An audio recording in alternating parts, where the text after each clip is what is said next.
kickoff to lift the lid on this one. That was me too.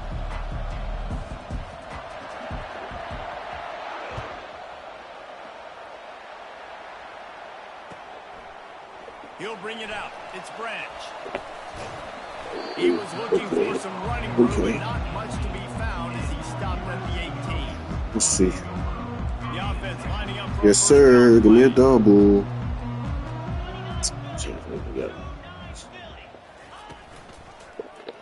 He'll do it himself. Yeah. Got the first down. Looking for more. And he's bounced out of bounds, but not before a very productive gain. And man, it's difficult when you run any kind of option. It's hard for your defense. You have to be really disciplined. You can tell the quarterback can take off, chew up some yards, and he gets out of bounds to finish the run. They'll throw it on first down. Caught in the backfield, it's O'Neal. He is going nowhere. Stop at the line of scrimmage. And the Trojans want to crank the tempo. From the gun, running back on the move. I'll tell you, this is a running back who's very, very dangerous, and the defense did a good job getting him down there. But they got to do a great job gang tackling, because this is a guy that can break tackles and turn those types of plays into home runs. Wide receiver coming across in motion. They'll run play action. Fires to the wide. Too far. Too far. Too far. The 20. He'll finally go out of bounds, but he was showing off all the skills after that interception. Offense getting set for first down. They go to the ground. They bring him down, and he's going to lose a yard on that one. Wow, what a big play. And how about the hit stick tackle right there? That's one this offense is going to remember.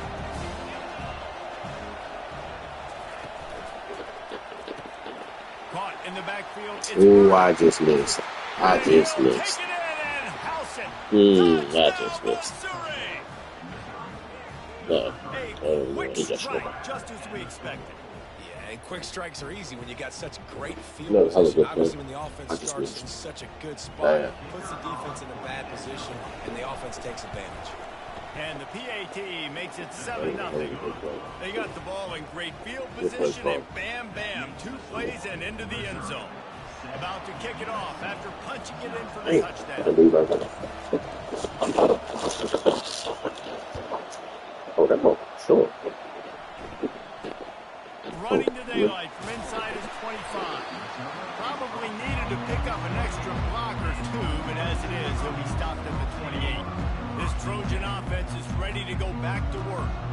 One of the most valuable things a quarterback can have, David, short-term memory. Just forget that last pick. You're dang right. Clear the mechanism. If it's over, move it behind. Some players can't do that real well, and it leads to more mistakes. You got to just forget about it and move on.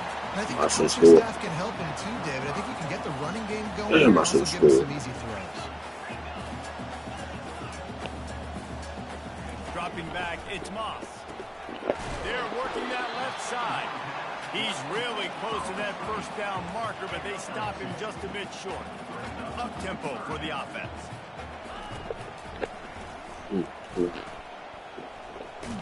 Oh, you should have just. And there were some collisions in there that he finally stops him short of the marker. And the offense stays on the field on 4th and 1. I'm not sure they're just trying to make the defense jump. I believe they think they can get it. And he gets it to the 44-yard line. Let's run this shit right now. The Trojans come to the line with a new set of downs. Trying to find his man on first down. That's caught. It's O'Neal. Still running at the 40. He will step out of bounds, but not before the big pickup and a first down for this offense. Really nice pass there. You know the expectations of USC every year are sky high. Not just to win the conference, but to be in the national championship discussion. But to do that, they need this guy right here to play at a high level week in and week out, because this guy has the skills and the tools to take them.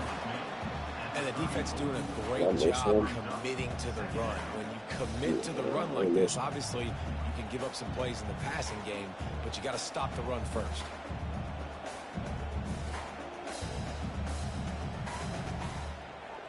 Picked up 2 yards on that last one. They need 8 on second down.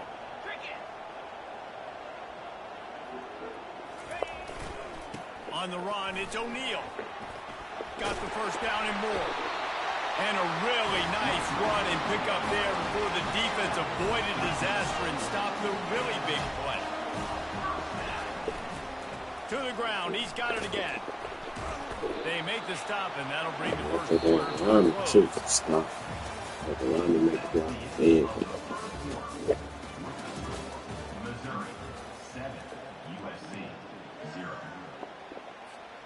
We'll get this quarter going with a second down play.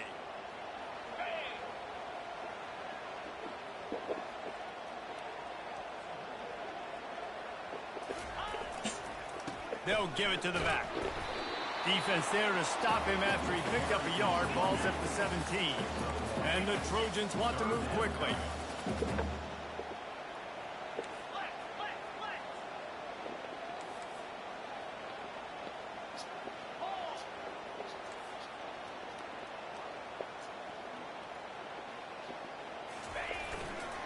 They'll leave it with him. Got some room, headed to the goal line. And he's loose, and he'll take it to the house. Touchdown, Southern Cal. A methodical drive, soul-crushing, spirit-breaking, and it ends in a touchdown. And listen, I know everybody wants the big plays, the big long touchdowns and all that stuff. But putting a drive together like that is very difficult to do time and time again. And it's demoralizing for the defense. Great drive by the offense.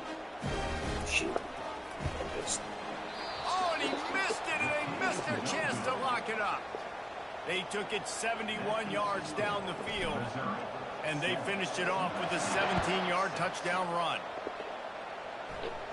And he muffs it. It's loose. Looking for an alley from inside his own 10. And he did a good job bobbing and weaving and finding a little bit of running room on that return. Mizzou has it back on the offense coming out on the field.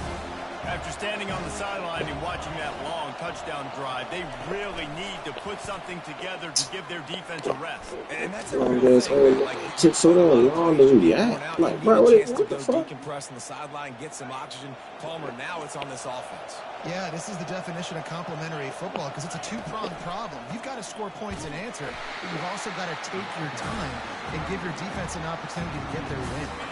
Second down here, and maybe they've got time to get one more snap off before the 2-minute warning. Timeout called by the defense is their first of the half as they'll go to the sideline and try to make adjustments. Second down here, and maybe they've got time to get one more snap off before the 2-minute warning. Gets it out fast. Dances away from one.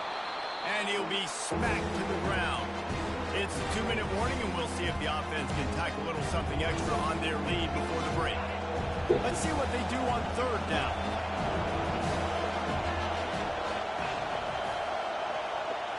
Back to throw, it's Cook. He's got his man. He gets the job done on third down. They move the chains. It's at the 37. Move the chains with that completion now on first down. He's looking to throw it. Intercepted.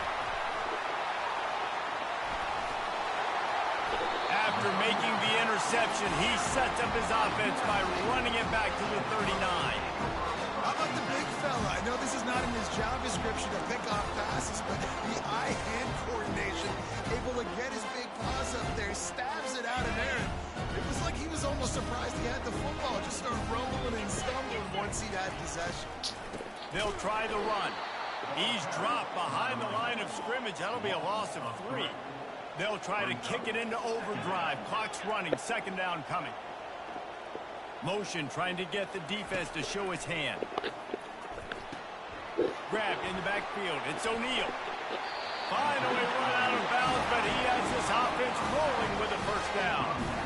And running backs who can add to the passing game, they can be so dangerous because once they get the catch, they're operating in much more open space than they would be on a handoff. And it really also tests the linebackers' coverage ability and those DBs tackling the ball.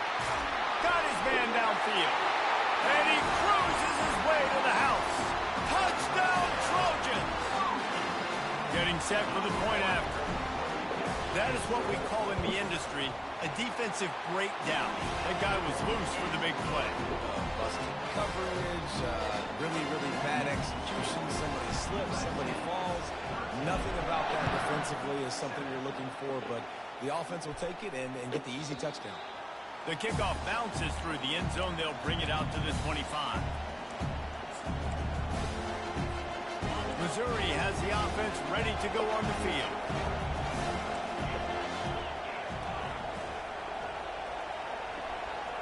Scanning the field, it's Cook. Unloads to the wideout. Complete to the right. And it's a first down. They'll mark it at the 44. The Tigers racing to the line in the hurry-up.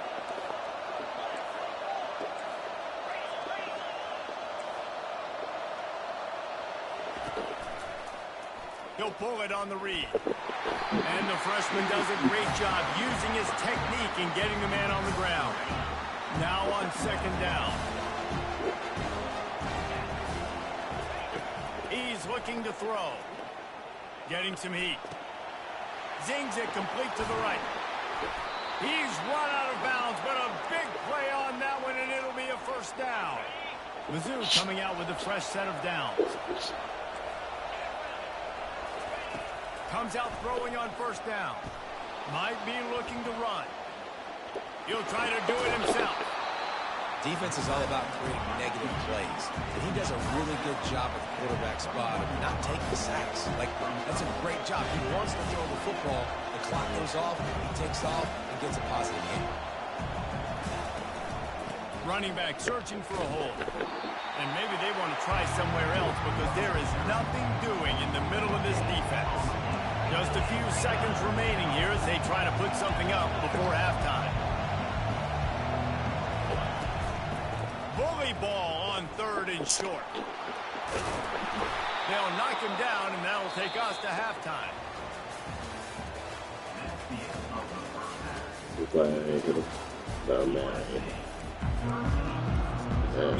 Trojans will kick it away to crank up the second half.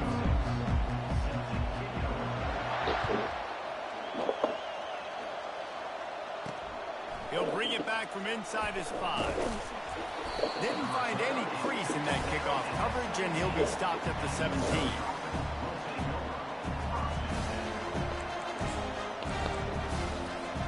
Mizzou has it back on the offense coming out on the field.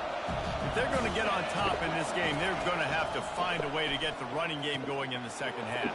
Agree, so it can create some more balance, some more unpredictability. I feel like this defense has got a good beat on what they're doing, especially if they don't mix it up a little bit. So I do look for a little second half running the football ball out of this group. And I think the thing, Dave, is they just got to be more physical. I don't think this is a scheme question about trying different run plays. I think it's up to the big fellas up front. They've just got to make the decision that they're going to be tougher here in the second half so that they can win this game. 6-yard pickup on first down leaves them with 2nd and 4. Trying play action. Throws to the wideout. Pass on the way. It's picked off. And he's wrapped up after a solid return on the pick. Well, I love the job by the coaching staff there defensively, matching the personnel of the offense, putting their dime package out on the field. So you bring out the extra defensive back, you're anticipating a pass, perfect timing to run that personnel, and you get the pick. And guys, USC has the ball back and sending the offense onto the field. It has been a complete uphill struggle for both of these offenses, Jesse. It sure has. At this point, someone's just going to have to step up and make a play. Someone's got to break a tackle. They're coming back to it. Catch, and just give Coming some back to life it. to this offense. And whatever you can, whatever it takes. Don't worry about looking pretty. That's out the window. We've already looked really, really ugly. We got to find something that works to put some points on the board. On the run, it's Moss. Makes the grab. And this offense is feeling it as they rip off a big chunk of yardage, and they've got it on the 22. And the Trojans will hustle to the line. Now the quarterback changing the original play call. He'll come out throwing on first down. And they can't make the connection. The timing on that throw and on the route was just convoluted and messed up from the beginning. And you see quarterbacks and wide receivers in the offseason always working on timing and always working on... Touchdown, USC! What a catch and run for 6. The offense flexes its muscle a bit and widens the gap.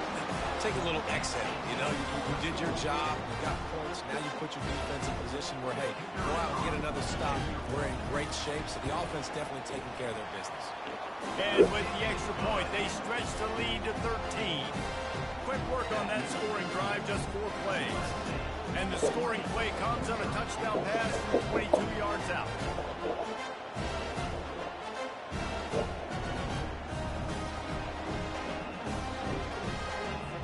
They're just about ready to kick it away.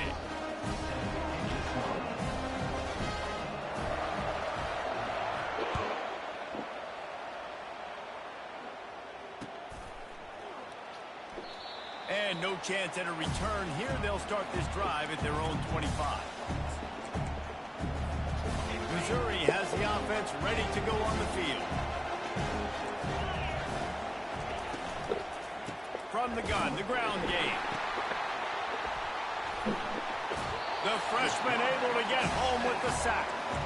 The defense was dialed in. They knew exactly what they were doing. They weren't fooled by it. They weren't fooled by the read game at all. Played discipline, kept eyes on the quarterback, strung that along towards the sideline, and made the big tackle. And he throws his 3rd pick of the day. His head has to be spinning. Got room on the return. At the 20. And he's going to run it all the way back. Touchdown, Trojans. What a play by this defense with the pick 6. And how about the defender? Exactly what you're supposed to do. Breaks on the football, makes the interception. Everybody on defense, we turn to offense. Go lay some blocks so my guy can get it and take it back to the house. Getting aggressive here and going for 2. On the option. He'll toss it. He's into the end zone for the 2 and extends the lead. How about that, guys? That's basically a 15-point swing. Defense gets a pick 6, and then your offense gets the 2-point conversion. Wow. They're lining up to kick it off after the pick 6, and that defense will come out feeling it. Just one of those mistakes that can happen as the kickoff goes out of bounds. Get. No. No.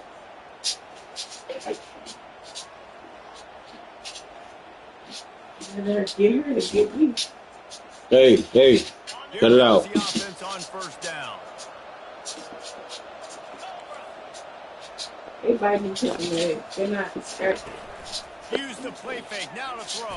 And here's a fumble way behind the line. And the defense got it. Hey. Touchdown. Get out, bro. Sit down. Not Sit. content to get the fumble. They scored with the fumble. Thank you. What a big time play for the defense. Not only forcing the fumble, but scooping it up, taking it all the way to the house. That's how you change the momentum of a football game.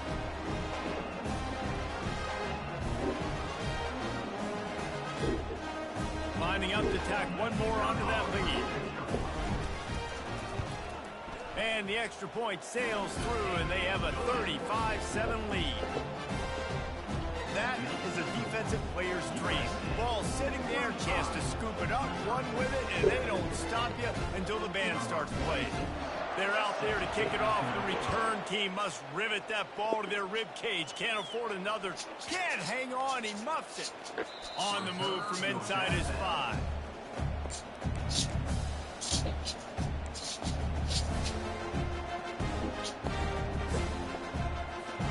Mizzou has it back on the offense coming out on the field. This thing has sort of gotten away the last couple of possessions. They've been a little too generous, David. Yeah, like a non-profit, man, like a charity, giving the football away too much. Gotta take. And it's picked off for the 4th time today. And he's brought down, and this defense gets the ball back for its own. Just such a nice job by him understanding his responsibility in that cover 2 zone scheme. He's just floating over the middle of the field. Hey. Shut it out. As soon as he sees color, as soon as he sees an intended target, he's already running that way. He's able to jump the throw and pick it up. Touchdown, Trojans! And the pummeling has started. Man, let's not overcomplicate this. I love it. Put the QB under center. You know it's a QB sneak. Make the defensive line stop me. That hard of the goal line, it's hard to do. And the offense didn't try to get too cute. Really nice work getting the touchdown. And he tacks on the extra point. That's taking advantage of a golden opportunity.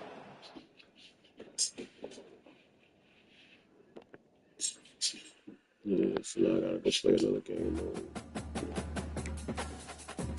Shit.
Hey everyone, this is Desmond Howard and welcome to Road to Glory. Before we get going, have a look around and customize the mode settings to your liking. Here is where you can also set up custom conferences.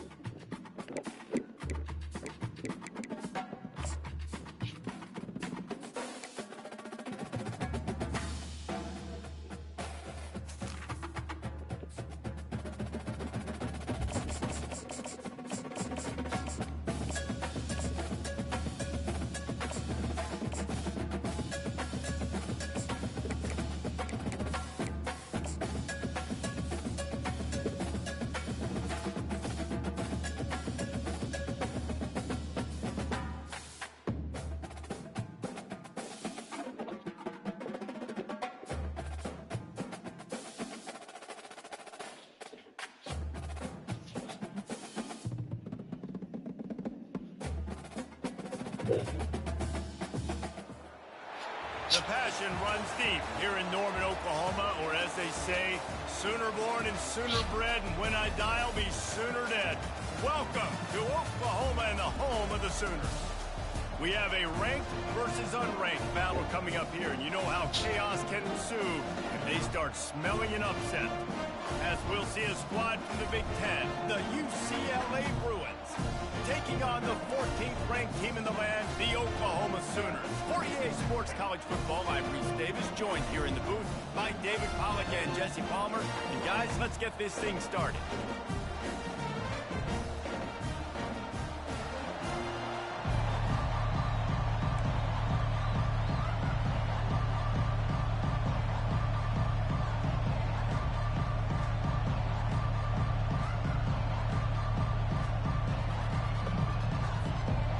The Sooners will boot it away to start the game.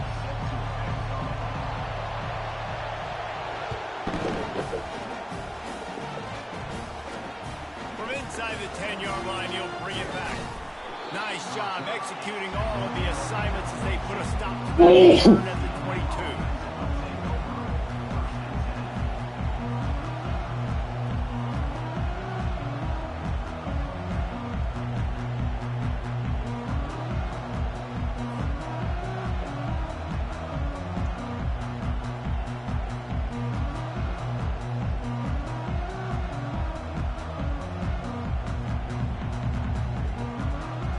first down here for the offense.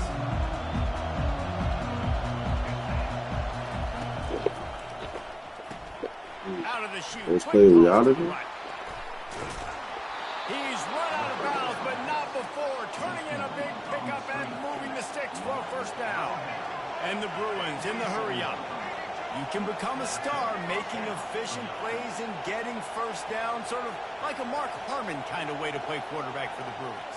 And then you become a big star. And in Hollywood, what a talent to do it. Obviously, create some excitement, create some momentum, go to a Rose Bowl, just do big things at UCLA.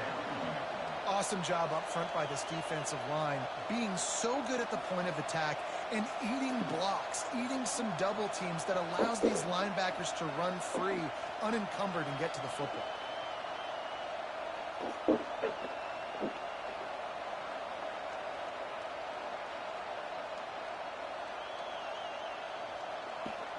They got nothing on the last play. It's 2nd and 10.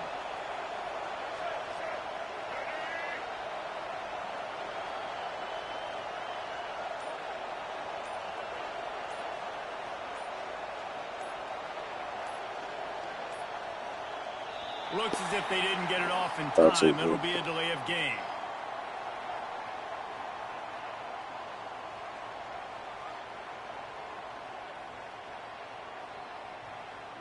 So frustrating to see an offense lose track of the play clock and pick up a penalty like that.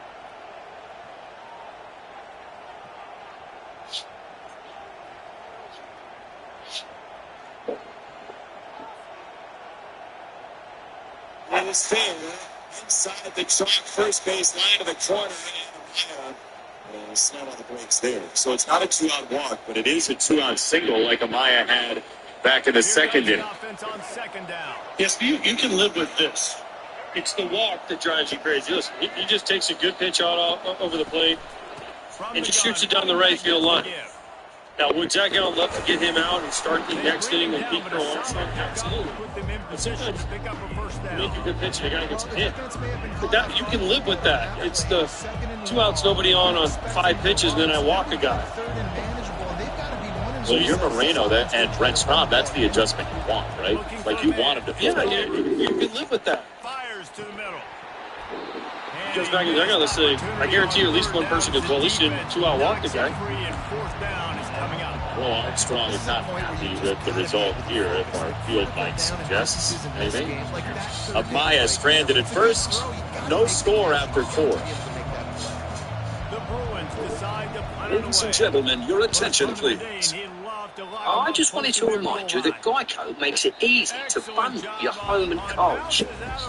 In fact, it's so easy. It reminds me of a joke my mate told me. A knuckleballer and a catcher walk into a bullpen. They're backed up, 1st and 10 from inside their own 5, and they'll try to get this drive started. Really like that one. It's easy to Geico, official partner of Major League Baseball. The inside handoff. Make this a summer to share. 3-row Kia Sorrento. The tech-forward Sportage. The available all-wheel drive Seltos. Or the IIHS Top Safety Pick Plus Telluride. Each one recommended by Consumer Reports. This summer, visit your local Kia dealer. Kia, movement that inspires. He's looking to throw. This summer is the perfect time to get away with a great deal on your favorite Hyundai models. All backed by America's best warranty, plus 3 years or 36,000 miles of complimentary maintenance. Add more joy to your journey. Hurry in to the Hyundai Getaway Sales Event.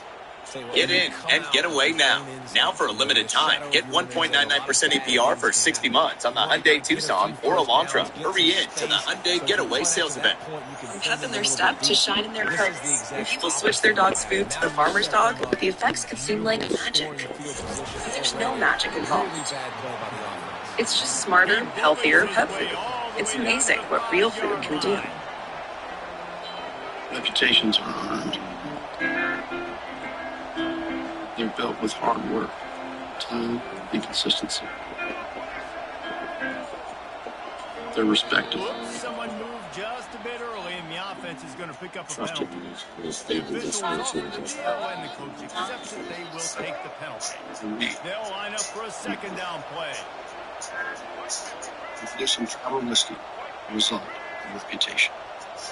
You know, on St. Patrick's Day, they dye the river green here in Chicago. See the Marina Towers over there. The Cubs, the Diamondbacks are scoreless through 4 here at Wrigley Field. Kyle Hendricks has allowed only the 1 hit. And his first pitch is again in for a strike. He has lived ahead in the count this evening.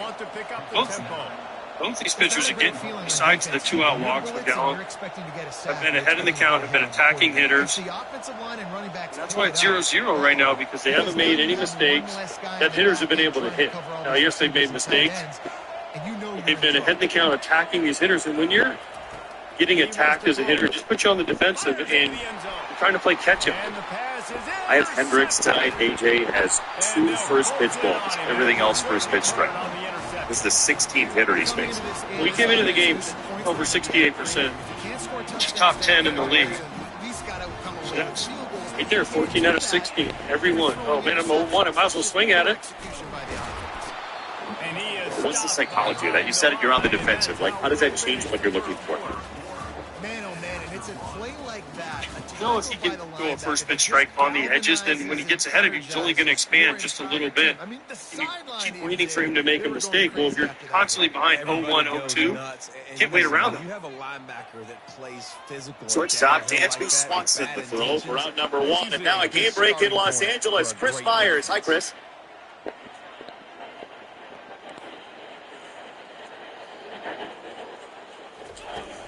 Off the play fake. And he will be sacked at the 6-yard line. No matter the sport, Chris, thank you very much. Chris has taken to pandering to me on Saturdays now with Tiger updates whenever possible. Well, you do have your orange and blue on today, so we barely knew you worked for the Tigers. I dressed for the occasion. Question mark. Alec Thomas in the air, left field side, well struck back to the track and the wall, and a jumping try won't get there. It's a home run into the basket. Alec Thomas into left for the first run of tonight's ball game, and it's coming back fast.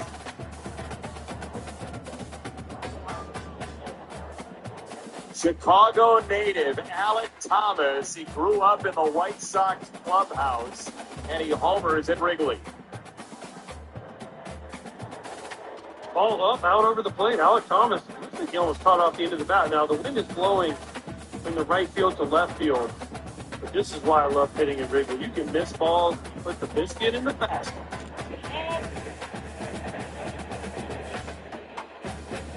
Just like I taught Alec Thomas when he was a youngster in the weight room with us, was Dad Alan Thomas, our strength coach for the White Sox for years. He said, Alec, whenever you play against the Cubs, you make sure you hit home runs. You know AT is watching this game. Oh, he's here. You see him? No, but he texted me. He said, don't tell Benetti I said hello. I said, done. Thanks, AT. Appreciate it. Strike 2 for Domo, except foul. And, you know, the souvenir is fine, but you'd rather have friends that'll still talk to you, so you throw it back. When you're a hitter, hit the ball and you think, I just missed that. It goes in that basket and that guy has to throw it back. It's such a good feeling. As any other part, the ball's off the wall for a double, but here, because of that little basket, it's a home run. You can touch all the things. You had to love when the ball came back. As we'll see a squad from the SEC, the Vanderbilt Commodores, taking on a team from the ACC. That guy, by the way, who caught the home run ball, looks like he could finish top 5 in a lookalike contest with a dad from Elf. Guys, let's tee this one up. That's ball 4. Perdomo takes a walk. By the way, our statistician Ed Spida lets me know that that's a home run in only 2 ballparks, here and the Crawford boxes in Houston. Was that high enough to get in the Crawford boxes, though? That wasn't very high. Allegedly. You take that up with Ed. On your 2-hour drive back to the hotel. This is where we need to be real careful. Watch Kyle Hendricks here. First time through, 614 OPS. Second time through, 971 OPS. Now third time through, it jumps well over 1,000. So here he is, third time through. Corbin Carroll starting the third time through. This meeting is about getting him settled down. Home run, walk. There's one out, but yes, third time through. Come on, get us through this inning. I will say Carroll has only seen 3 pitches, so it's a little bit different for him possibly because he hasn't seen the whole arsenal. The first pitch out in the first inning, an 0-1 fly ball in the third, but then you get Marte next, who walked on 6 last time, and he's seen the kitchen sink. On first down, here comes this offense. Carroll takes this time a strike. Johnson wants to throw it. Talking to Torey Lovello about Corbin Carroll, who's reached in 11 of his last 12. He said, look, earlier in the season, he was expanding the zone, those pitches off the edge. He was swinging at more. Just a quick rhythm throw there and really good use of the time. I can tell you this. This is a bad matchup for Corbin. He's 0 for 10 going into this at-bat career of Hendricks. Why? He's really struggled with off-speed pitches, and Hendricks is in a hard thrower. So Corbin Carroll's geared up for the hard fastball. And he gets change up. He's out in front. Now 2 strikes, it gets even worse for him.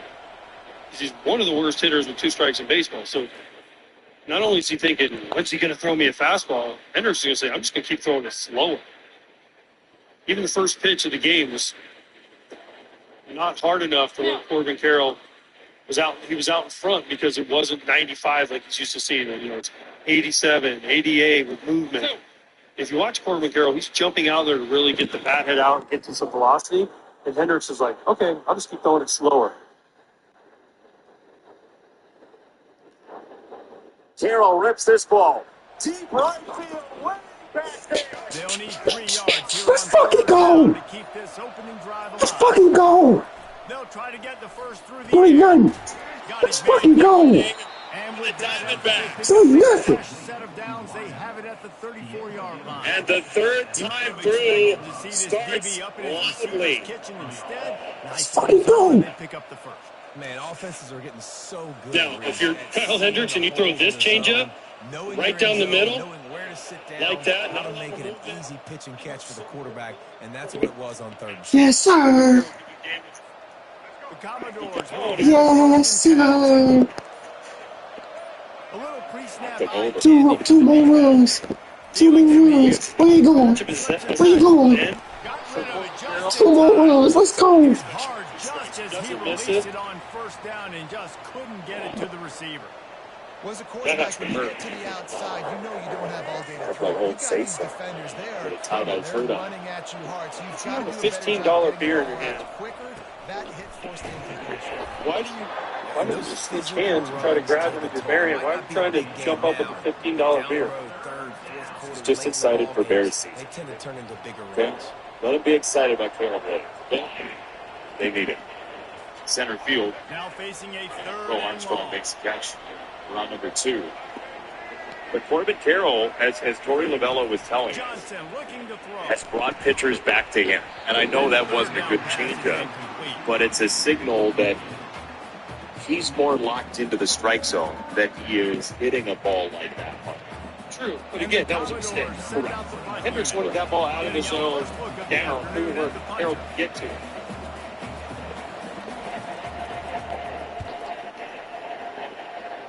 So we saw the guy out in right field, the clown, at the fantasy football game. I couldn't help but think of John Peterson. When fantasy football comes up. We don't talk about that. Offense set on first down. He doesn't talk. He doesn't like talking. We don't have to talk about it further, but I was thinking about Jock Peterson, Mr. Commissioner, in the batter's box. Well, there's a statement by the defensive line. First down inside, play, expecting run, and got they one just ball, one strike. So I mentioned Corbin Carroll mistake. That was also the 4th changeup in a row. So Hendricks threw 4 changeups in a row. So he had seen the same speed for 4 straight pitches with the same movement. It just took a little bit of a mistake. Unloads to the wideout. On the fourth one, you basically can't kicked it. I ain't lie. I don't know if that was smart or dumb. I change up. Things start moving fast and they get away from it. Something like that. But yes, you still don't want to throw it in the zone because it's 4 pitches, same speed, same movement, same profile. Through the target, so you're not putting enough mustard on it to get to finish through the target and the ball to get there. That's 3 of them that have almost hit you. Mechanics are things you work on. This is bad.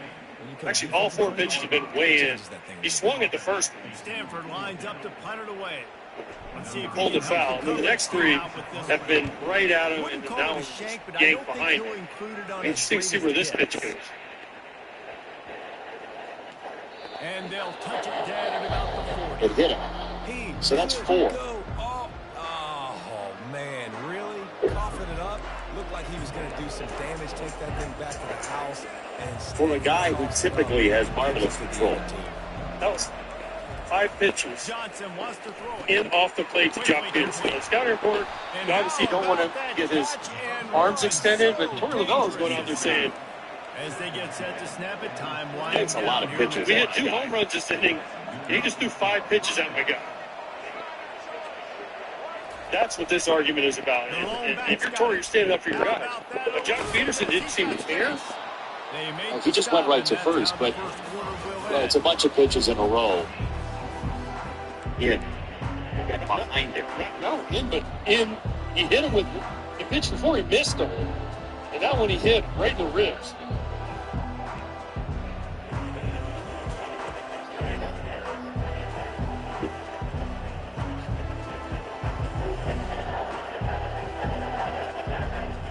We've looked in our TV truck at the home run trucks. There's nothing untoward from what Thomas and Carroll have done.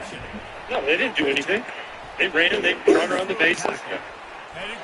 Listen, I'm not saying that Kyle Henderson's throwing at him, but it just looked. Because he hasn't missed that bad the whole game. He's been pretty locked in. Defense gets the stop, gives it back to the offense. What you are saying, though, is you don't blame Torey Lovullo for coming out of the dugout. What Torey Lovullo did is 100% we have to. Yeah. Because I guarantee you, listen, guys on the bench are going, it's not Jock Peterson's fault you gave up 2 home runs. Throw it over the plate, we'll hit another one. And let's say Hendricks makes a mistake here, and Christian Walker hits a home run. That bench is going to go crazy for the Diamondbacks. Say, he should have hit him, whatever. You're going to hit the next guy. So, yeah, it just, I get what Torey Lovullo was doing. Swing and miss. It's also worth noting that those guys were teammates for half a year as well. That doesn't. Hendricks and Peterson. Maybe Hendricks. Listen, I'm sure they got along. Swimming. No, it's just another piece of information. That's all. I'm not saying it's good or bad or otherwise. I'm just saying they have been in the same clubhouse team. Stanford has it back. Maybe that's why Jock didn't get mad. The last time we saw this offense, we had to look quick. It was a 3-and-out. What makes it look bad is the first one he threw, Jock swung at and fouled off. Probably was going to hit him. The next 2 just missed him. The 4th pitch was behind him, and then the next pitch he hits him in the ribs. That's kind of blatant that you're either going to go in or you're going to miss in. And it's interesting, too, right? Because if you take Hendricks and Peterson and you put 2 guys with real big tempers and facial expressions there, I bet more happens. But Hendricks didn't show anything, and Peterson just walked to first base. Quarterback and you make him cough it up just to have the other team recover it again, and you don't get it. Still a good stick, still a good physical play. 2-2. It's a number to first. Hendricks will cover, and Bush will take it himself. 2 home runs for the Diamondbacks, and those weren't the only fireworks in the inning. Alec Thomas, throw it back. Corbin Carroll, send it back. 3-0 Arizona. We love this house. It really has it all. Yeah, but our neighbor is a little opinionated. Steer. I think it'll make me a big salad. Steer. At least Geico makes it easy to bundle our home and car insurance. What are you talking about? That's a cute shirt. You need glasses, pal. That's it. You're the hero. For bundling made easy, get more with Geico. He's done this to me before. We'll see if the offense can build on this lead before the break. That is a highly efficient way to move the chains, and now they are threatening inside the 40. He locked up and held on to bring him down. Dynamic air suspension. Line getting set on second down. Configurable terrain response. He's looking to throw. Using the back as a receiver on the screen. Got a lot of running room. They'll make the stop, but not before they use the screen beautifully and pick up the first down. The Commodores come to the line with a fresh set of downs.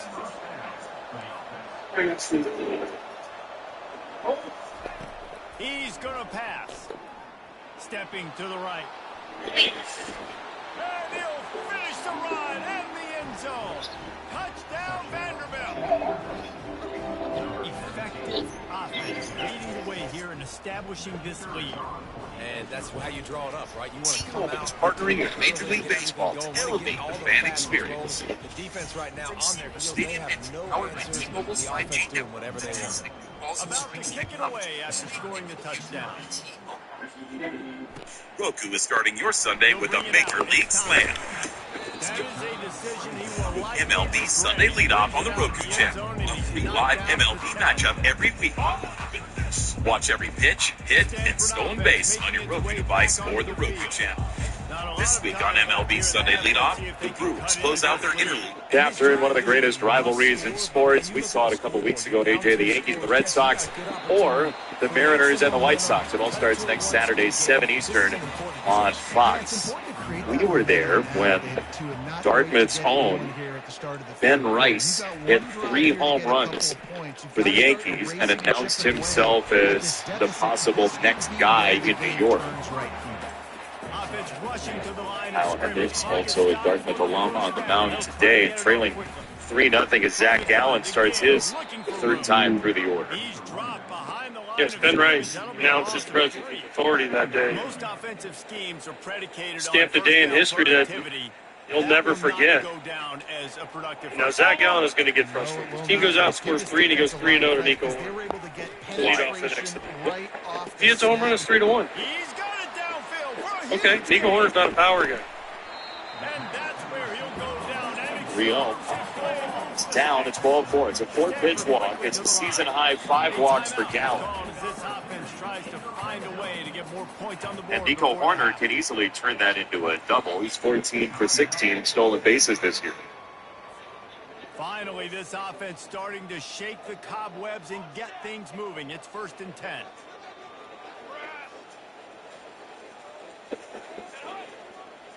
So here is Bush, who is flied out and grounded out. And Gallen now 5 straight to start the inning. I think everybody at home is wondering, AJ, how can this happen when somebody's command can be so good for so many hitters, and then suddenly he just loses guys on end? Well, that's the frustration. That's the look you see on Zach Gallen's face. That's Porter Lovello saying he needs to believe in his stuff. Now, he's always kind of been a picker, goes to the edges. You also have to have the ability to go back and throw strikes. This drive was clicking along, but you see a lot more, what is that, eye rolling, head up, shaking of the head. Those are the times you look for. So talking to himself a bunch here as he faces on 3rd and long, try to convert through the air. The North Carolina alum, just like Gallen Bush. And there is ball 3 just low. Off the sack at the 20. Timeout called here. 2 diamond heels together here. Bush, the rookie, Gallen, the 28-year-old. Stanford looking to convert this 4th down. He's not happy at all. Bush scores this ball to left field, way back to the warning track and the wall, and that is into the ivy down at the base of the fence, and they will say it's officially into the ivy, so it's a double for Bush into the ivy. And he sacked a big play on 4th down. Bush into the brush. I know that was tough, but as a quarterback, you did the right thing. You cannot take a sack. Do not go in there and reach in. Be able to get rid of that football and give it an opportunity. That time, you keep falling behind. You keep walking guys. Eventually, a big league team is going to make it pay off. stopped after making the catch. And this ball gets into the eye, just misses the basket. Gurriel Jr. does the perfect thing. As soon as it disappears, throw your hands up, because if you reach in there, they can say, let the runners keep running. Right now, it saved him a run. Fortunate not to lose yardage on that play. That Ivy man, he's the guy that controls the Ivy for Lost Baseball. Saves the day. First pitch grounded foul, third base side. One more play before the teams head to the locker rooms. This is the moment where the Cubs, if they are going to make a run, this is the type of moment they need to capitalize. AJ, they had base runners galore last night against the Diamondbacks bullpen. Just could not pay it off in a 5-2 loss. And the Commodores will kick it off to start the second half. Well, tonight they've already left 6 guys on base through 4 innings. They've got to get at least one, if not both of these runners in. The infield's back right now, so a ground ball gets him a run. And Gallen once again misses low with a changeup, 2-1 to Suzuki, who he's walked twice. So much for the touchback. Here he comes. He stopped. It's only the 5th time in his career Zach Gallen has walked 5 or more.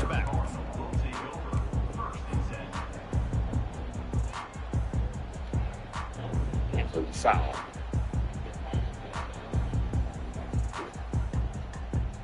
Stanford has it back. The Cardinal offense returning to the field. Cubs are 4 games out of a wild card spot in the National League. Behind the Cardinals and Mets. The Diamondbacks are a half game back of those 2 teams. I think running the football is an attitude. Like, it starts with the offensive 2-2 from Gallen. Having a nasty attitude. Running back, same thing. I think they need more of that in the second half. Suzuki the whole way. He is not chasing. 30 walked twice today. He's played off a bunch of close pitches. He is not going to chase. What a huge play, and they are in business at the 24. Man, this is how we do it. Half is next. 3-2. Suzuki takes. He checked his swing. He did go. Says Lance Barrett at first. Plan executed. You could tell. They knew it was coming. Did a great job defensively, forcing an interception right out the gates to start the second half. Greg Counsell was unhappy last night. He's not going to be thrilled with this either. There he went. Did go. Wow. Wow, the bat had got out front. From our angle, I did not think it was close, but got that one right. That's a good call by Lance Barrett. From up here, AJ, I'm with you. I thought for sure he held up on that.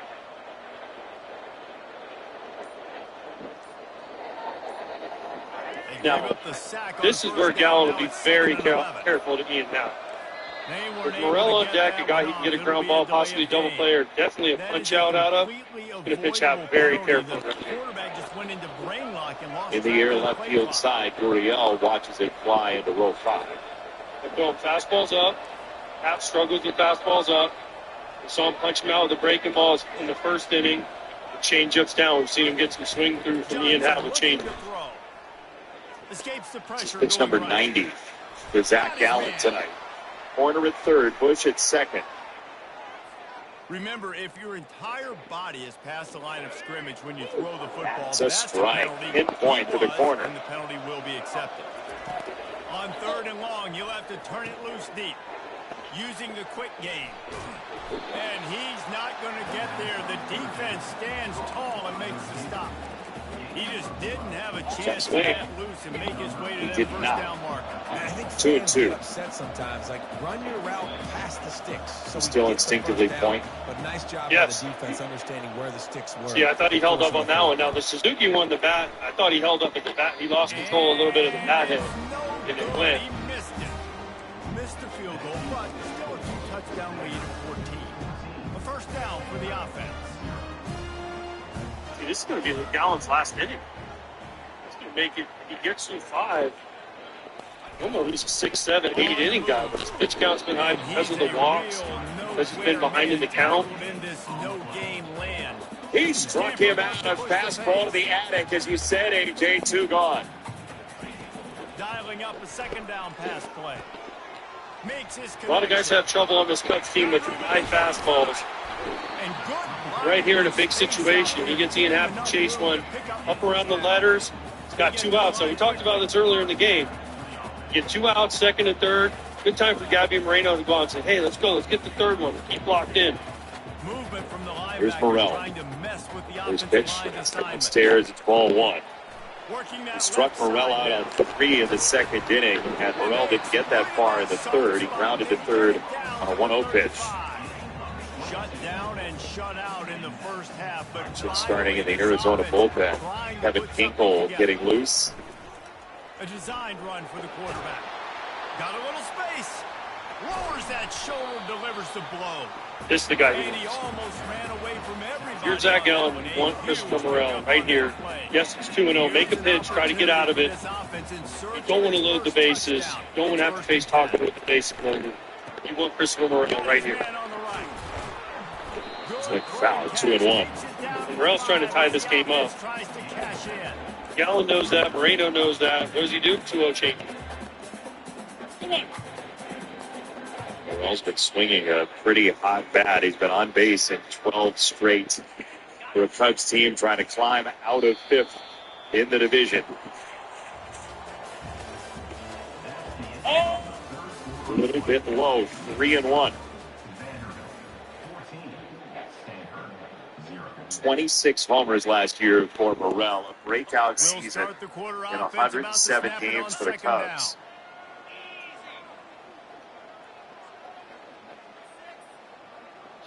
Three-1 from Gallen. To the ground. That's ball 4. It's walk number 6 for the Cubs. And the bases are loaded, and Brent Straub dispatched from the dugout. And momentum is such a big thing. It's such a real. Just trying to give him a breather, refocus him here. You can just feel that right now. It just felt a few minutes ago like this game was 38 for 97 pitches. Getting the end of his outing. Brent Straub saying, "It's your last hitter. Give us everything you got right here. Get us out of this inning. We're going to get you a win. We're up 3-0. Make your best pitches right here." We already saw Alec Thomas, Chicago native homer in this game. Northwest Suburban Mike Toppin from Palatine will bat here against Zach Gallen. Our pitcher profile sponsored by Wendy's. A season high in walks. Can he get through it? He can. He gets the out right here now. He's going to be disappointed if he gets through this because he didn't go deep into this game, but he'll still leave if he gets out of this with a chance to win and his team with the lead. And swings through strike 1 and changeup. Like they had their ears pinned back and they were coming after the quarterback. That changeup is good, man. When he throws it good, that's his 9th swing and miss on changeup tonight. When he throws it good, it's good. He's also had some bad misses. The give as they work on that clock. It's a ball to strike. Overcooked that one, I think. So that one out of his hand is a ball. Early in the game, Alfonso Marquez, the home plate umpire, called him 1 or 2 low. But since then, he's really kind of tightened up the zone, especially down. So as soon as these Cub hitters see it out of Gallen's hand low, they just take it. It's a ball. 8-yard pickup on first down leaves them with 2nd and short. Stairs, 2 balls and a strike. Quick toss. Keeps the legs moving. They'll finally make the tackle, but that option Cubs left 10 on last night of the series opener. Man, this offense would really like to lean on this guy in the 4th quarter, right? They've got the lead, and you just saw his ability there, breaking a tackle. Right at the corner, 2-2. He's getting stronger as the game goes on. I'd expect him to get pitch in a big situation. Not the changeup he wanted to throw, where he probably wanted it. But as a left-handed hitter from a right-handed pitcher, you're not expecting a changeup to be down and in. So a lot of times when you see it out of the hand, it's a ball, take it, and then you think, that's the one I wanted to hit. Where's your mind now if you're talking? You got to think I'm going to see a changeup. Can you foul off a high fastball? That's the key. Gallen wants to get him out of the way. Preferably with something off speed. Gallen's 30th pitch of the inning is a ground ball to the right side. Walker roaming over for Gallen, and the Cubs have left 9 through 5 innings. Gallen is mad, but he has the lead. gets it out quickly. We love the new place. Great space for watching games. Name better than baseball. There were a few concessions. Got the completion on the last play. Still some work to do on second down. He's knocked down in the backfield. He'll lose. At least Geico makes it easy to bundle our home and car insurance. We already have some. Oh, I'll take cotton candy. That's how you show everybody You got any bubble gum? everybody on the For field. bundling ladies, get more with Geico. Do not run the football because we will knock you. There are giants among us. Looking for space. It's Alexander. There's no way this nigga just. They are the men and women building of Navy's next generation submarines. They are giants in what they do because they work in a place where they can work, where they can learn the skills to build careers as powerful as the beasts in flight. We build giants because it takes work to build. I love when players understand situations. Lululemon Icebreaker Shorts. Get into it. When you're free to test your limits, you can put yourself to new heights. Making big plays. Sometimes it's about getting that first down to make sure I get an extra set of downs instead of trying to make those big touchdown runs. He pushes his way down to the floor as they get closer and closer. This offense could not have executed in this situation any better, just draining some time off the clock. Running play to the left, looking for the end zone here. And that's how you finish it off, scoring on the final play of the game. Doesn't affect the outcome, just a little cherry on top of the sundae. And they add another touchdown late. Listen, this game's over. We all know Makes it that. harder But to keep your home looking like the work of art you've always envisioned it would be. Culligan softeners reduce hard water buildup, and your cleaning time will transform you every time, every splash. Every rinse, and the fine The worse it gets. And it seemed to me that's what happened out there today. Yeah, just never really got into a breathtaking rhythm view of this game. of your No home, doubt they've got just a lot the of way very talented players on both sides of the ball. So, David, I don't think this is a situation where they need to now freak out and try to reinvent things on either side of the Full football. youth initiative to highlight the fun and accessible ways to play our great games. To learn more, including how to find a league near you, go to playball.org and follow @playball on X, Facebook, and Instagram. Tyson Miller is on out of the Cubs bullpen, which has been really hurt by injury this year. He's had a very nice season. But AJ, it's an interesting next guy after Hendricks because Miller is not a hard thrower either. No, he's really a sweeper guy. He's fastball, sweeper. Both of those have good numbers. Kind of a funky arm action. Towering fly ball left-hand side, Ian Happ. Gurriel Jr.'s fly out for out number one. Really steps across his body. Really tough on righties. And yes, he's not a hard thrower. Surprisingly, because everybody that comes out of the bullpen these days, Jason, is usually a hard thrower. No, it's shocking almost what we see. Ben Joyce out in Anaheim going about 103.5. But righties from Miller have 6 hits on the sweeper this year. It's a 125 average. They're slugging 208. He's allowed 2 extra base hits for righties on that broad sweeper he's got. But just look at where he throws from. Kind of a low, really low three-quarter action across his body.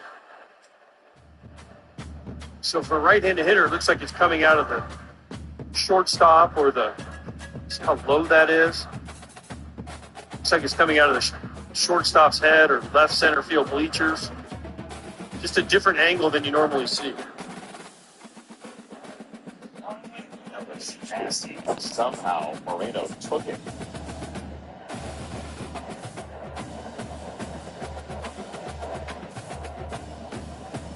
Back with the thumb injury about 3 weeks ago now for the Diamondbacks. Way outside, 2-2.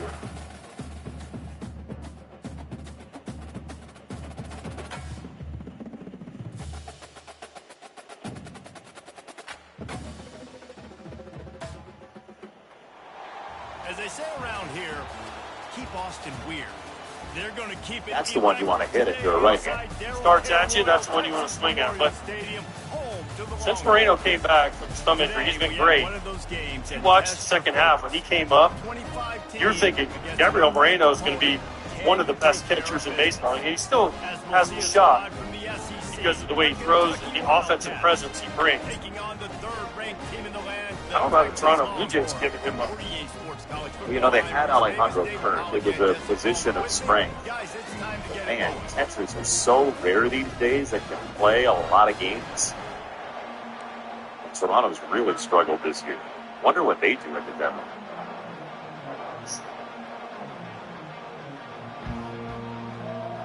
Two. This is a heck of a bat from Moreno. His eye on a couple of those breaking balls has been sharp. He's looking out over the plate, which you have to do against a guy like Tyson Miller. He's going to throw most of the pitches away. So once there's strikes, he's fouling off, fighting off, and once the balls, he's having good takes on. This is the definition of a great at bat. Here he comes from inside his own 5. 3-2. He was looking for some running room, but Knocked not it up. much to be found as he stopped at the 18. Nico Horner makes the catch. Back to Los Angeles, the great Chris Myers. Here's this offense with a fresh set of downs.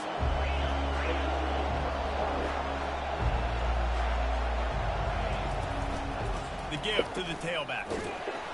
He'll be stopped just short of the 20 at the 19. Give him 1. This offensive line better figure out a plan for this deep tackle. He is tough to Chris, watch. thank you very much. Jim Durant's playing like a And also a game that he did home last night for the Red Sox. We're getting 2 tonight. He is a bundle of energy. I was going to say, I'm glad you said it that way. That's not the foul. He's the perfect guy for the new Major League Baseball rules. Yes, he is. Yes, he's energetic. He plays great outfield.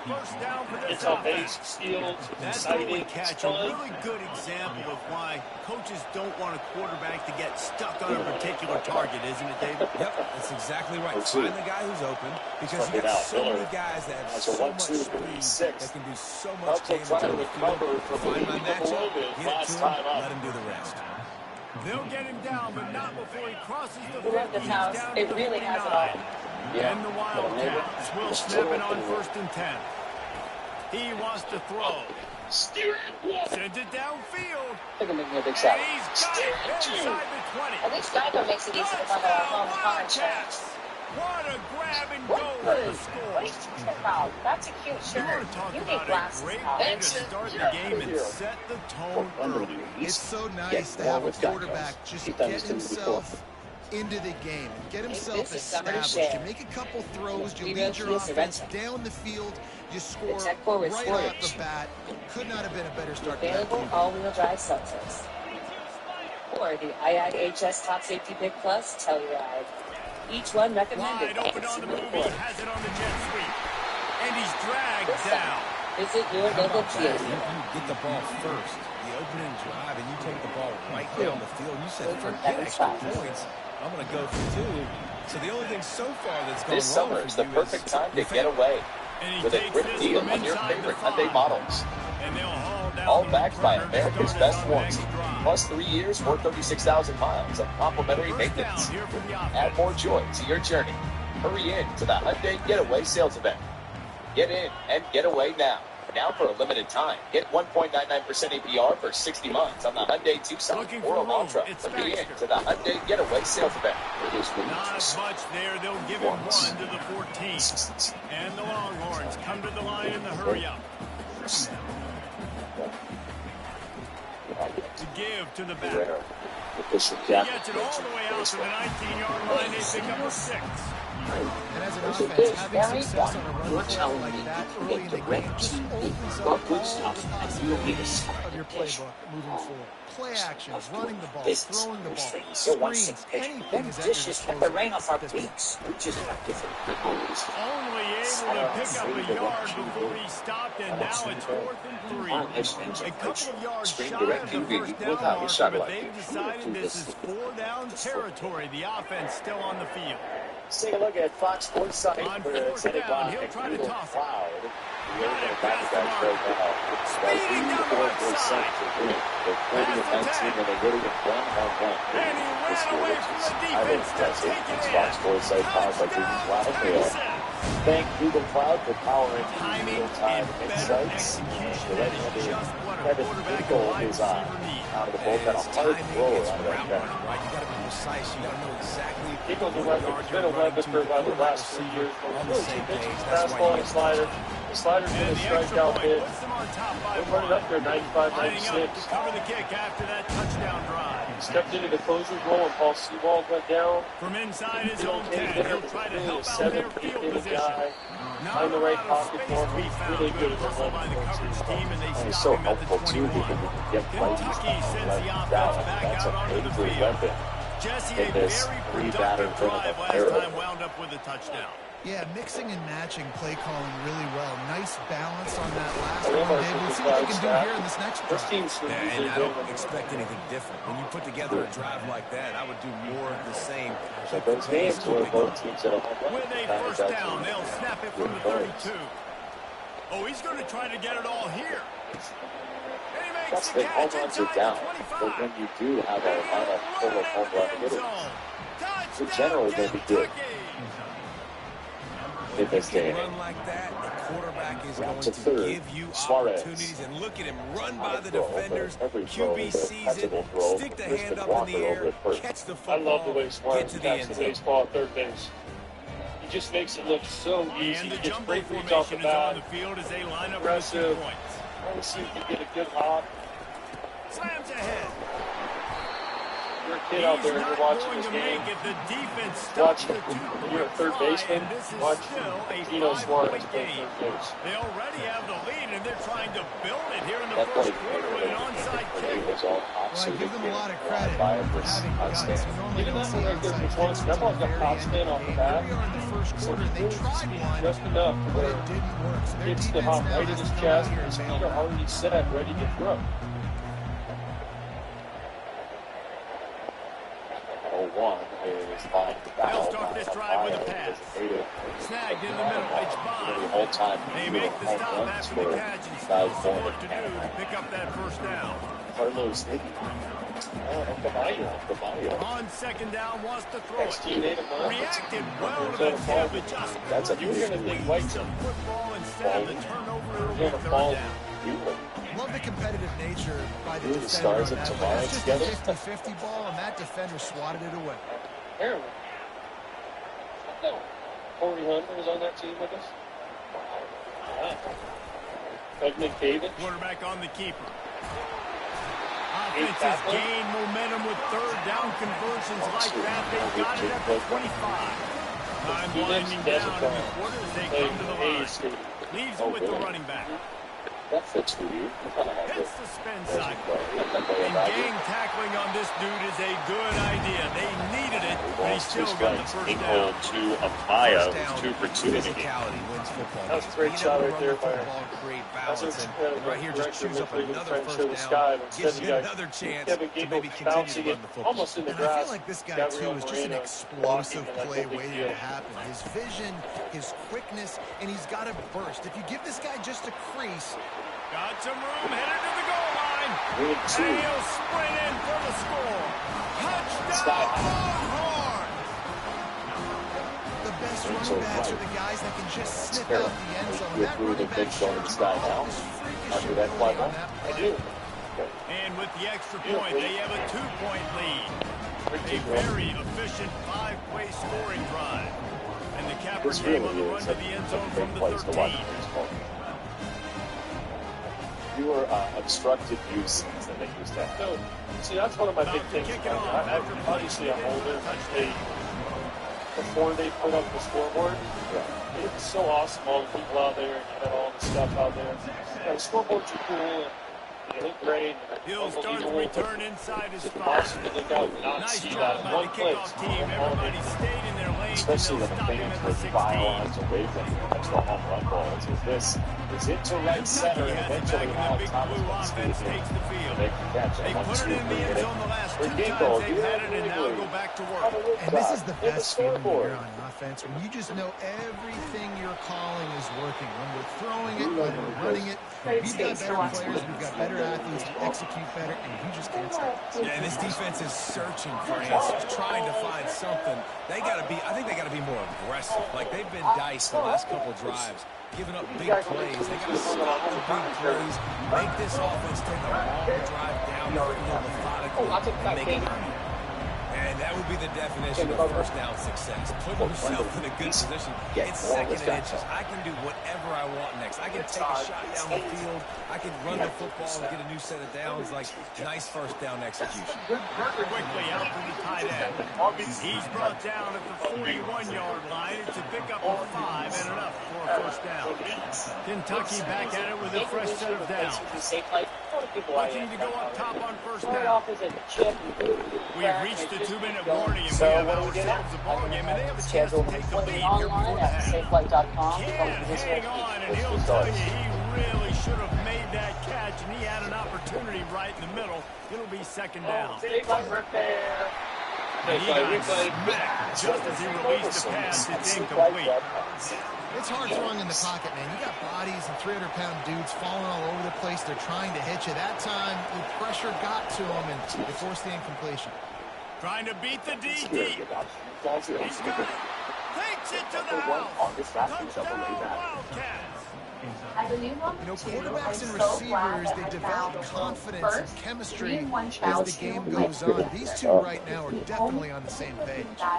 With 3 safety features designed to keep our kids safe.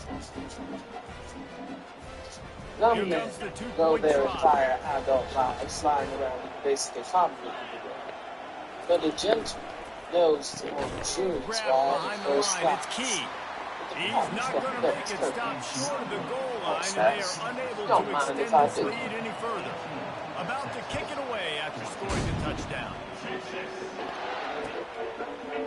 Going for the return. Is out of the pen, and he will face Thomas, Perdomo, and Carroll, 2 lefties in here of the 3. Smiley, the veteran, been a starter. He's in here for this little pocket of 2 out of 3 lefties, Alec Thomas, Corbin Carroll. A lot of curveballs, no stinkers being on these lefties. Great counsel going all his weapons, trying to keep this game within reach. I tell you what, man, when you Alec Thomas, this time we saw him, went for the first pitch he saw in the 5th inning to this. Right there, when you play the coach with the biscuit and basket. He did it. His dad's here tonight, our former strength coach of the White Sox. I'm sure he's proud, big smile on his face. Serendipitous turn of events with the fumble going out of bounds. They'll maintain possession. Testing the limits of left field again, and this one will not spread. There is one. So as we went to break, we showed the manual scoreboard here at Wrigley Field, and you said what to me in the break? You did what to the scoreboard? 2016, my last year at Major League. And Freddie Gonzalez, our manager, was friends with Stan Van Gundy, the basketball coach. We got to climb all the way to the top of the scoreboard. Stan Van Gundy, his son, my son. The 4 of us went all the way to the top. It is a lot higher than you think it is, but it's a great view. A lot of ladders. Yeah, how many ladders? How did you get up there? You started at the bottom and kind of zigzag. There's a bunch of ladders. You go back and forth, and then next thing you know, there's a hatch. You come out the hatch. It's like just sunlight cover your eye. Oh man, I'm at the top. Oh my gosh. That is terrifying. So if you look behind the scoreboard, all you see is like street and buildings. Yes. As you're going up. No, the whole thing is enclosed. Oh, I see. So until you get up, it's like, if you're in a tunnel and then you open, all of a sudden you open the door and the light comes in. That's what it's like. Like a submarine. Yes. Yeah. Perdomo takes ball 2. So you and your son and Stan Van Gundy went into the scoreboard. Yes. Stan said, I want to do this. I've never done it. It's the only shot I'm ever going to get. Let's go. I've never done it either. Hope we try it. If you were writing a Yelp review of the Wrigley Field scoreboard tour, what would you say? Oh, I'd give it 4 stars, sure. Yeah. But what's the highest rating? 4 or 5? Whatever it is. Whatever. 100%. Because once you get up there, the view is phenomenal. If you look towards right field, you get downtown. Right field side, and Suzuki coming in, make the catch 2 down. So 2 out. Corbin Carroll coming up. Take a look at the Fisher Investments player profile.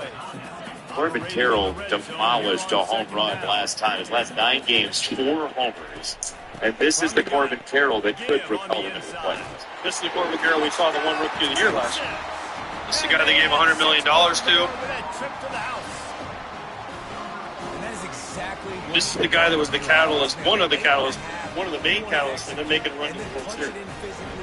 He goes, he's hitting extra bases, he brings energy, brings excitement. They can make a run. Second base, Nico Horner. It's going 6 on 6 down. You're at Wrigley Field, and it's scoreboard of tourism. We love this house. It really has it all. Yeah, but our neighbor, he's a little opinionated. Steer! I think it'll make me a big salad. Steer too! At least Geico makes it easy to bundle our home and car insurance.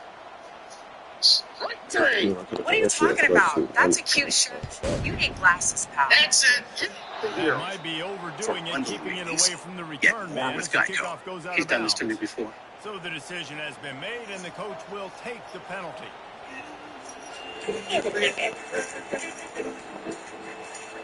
They'll have just enough time to get one more snap before the half. Looking downfield, it's Vandergrift. He's going for the big play. No, it's no way, bro. It's no way. Touchdown, Kentucky. What great execution by this offense. It looked like you were about to go into the half. No way. Now, with this answer, this scoring drive, you got the lead. AI knows that 102 mile per hour exit speed, a 38-degree launching, is a 40% chance of and with the extra point, they're on top by 5. So the score is going to carry an extra 6.6 feet today. Talk about a hot Kentucky will put it deep to get the second half underway. Use the game like never before with Google Cloud AI. Reputations are earned. They're built with hard work, talent, and consistency.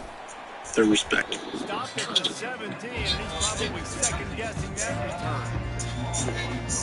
Travel whiskey, the result of reputation. Here come the horns. They've got it again on offense. They put points on the board in the first half, but still find themselves in a hole. And if I'm this offense, man, I'm not trying to change anything. I scored a bunch of points. I've been successful. Just the defense has to catch up here in a second. Yeah, they do. They're going to have to start making plays, but you can only control what you can control. So Insurance. Protect the stuff you love with Renter's Insurance. The first baseman, Mark Grace, playing for both the Cubs and the Diamondbacks, including that 2001 World Series team for Arizona. They own some Diamondback jerseys. And look, this Diamondbacks bullpen, we told you, has hard throwers. This is decidedly one of them. Justin Martinez, his ERA is about 1.5. His average fastball is 100. And that's why he's so dangerous, because of that ability. So that's under the number. 99 is not 100. We don't round up here at Major League Baseball. To shortstop, right at Perdomo. When there's one away. The bullpens have calmed the base running traffic. So far at Wrigley, you're out with a 7th inning stretch. You mentioned 100 from Justin Martinez. Here's the thing about all these hard throwers. Slider, 2 for 22 against split, 4 for 44. So it's 2 off-speed pitches. Bro, it's no way. It is no way this nigga is still outrunning niggas. How? How? Think about this. When he was coming up through the Dominican Republic, he was an outfielder. Think about the guys he threw out when he was younger. He just barely. Is electric. Look at that splitter. It's no. It's cool. I'm about to get some views going.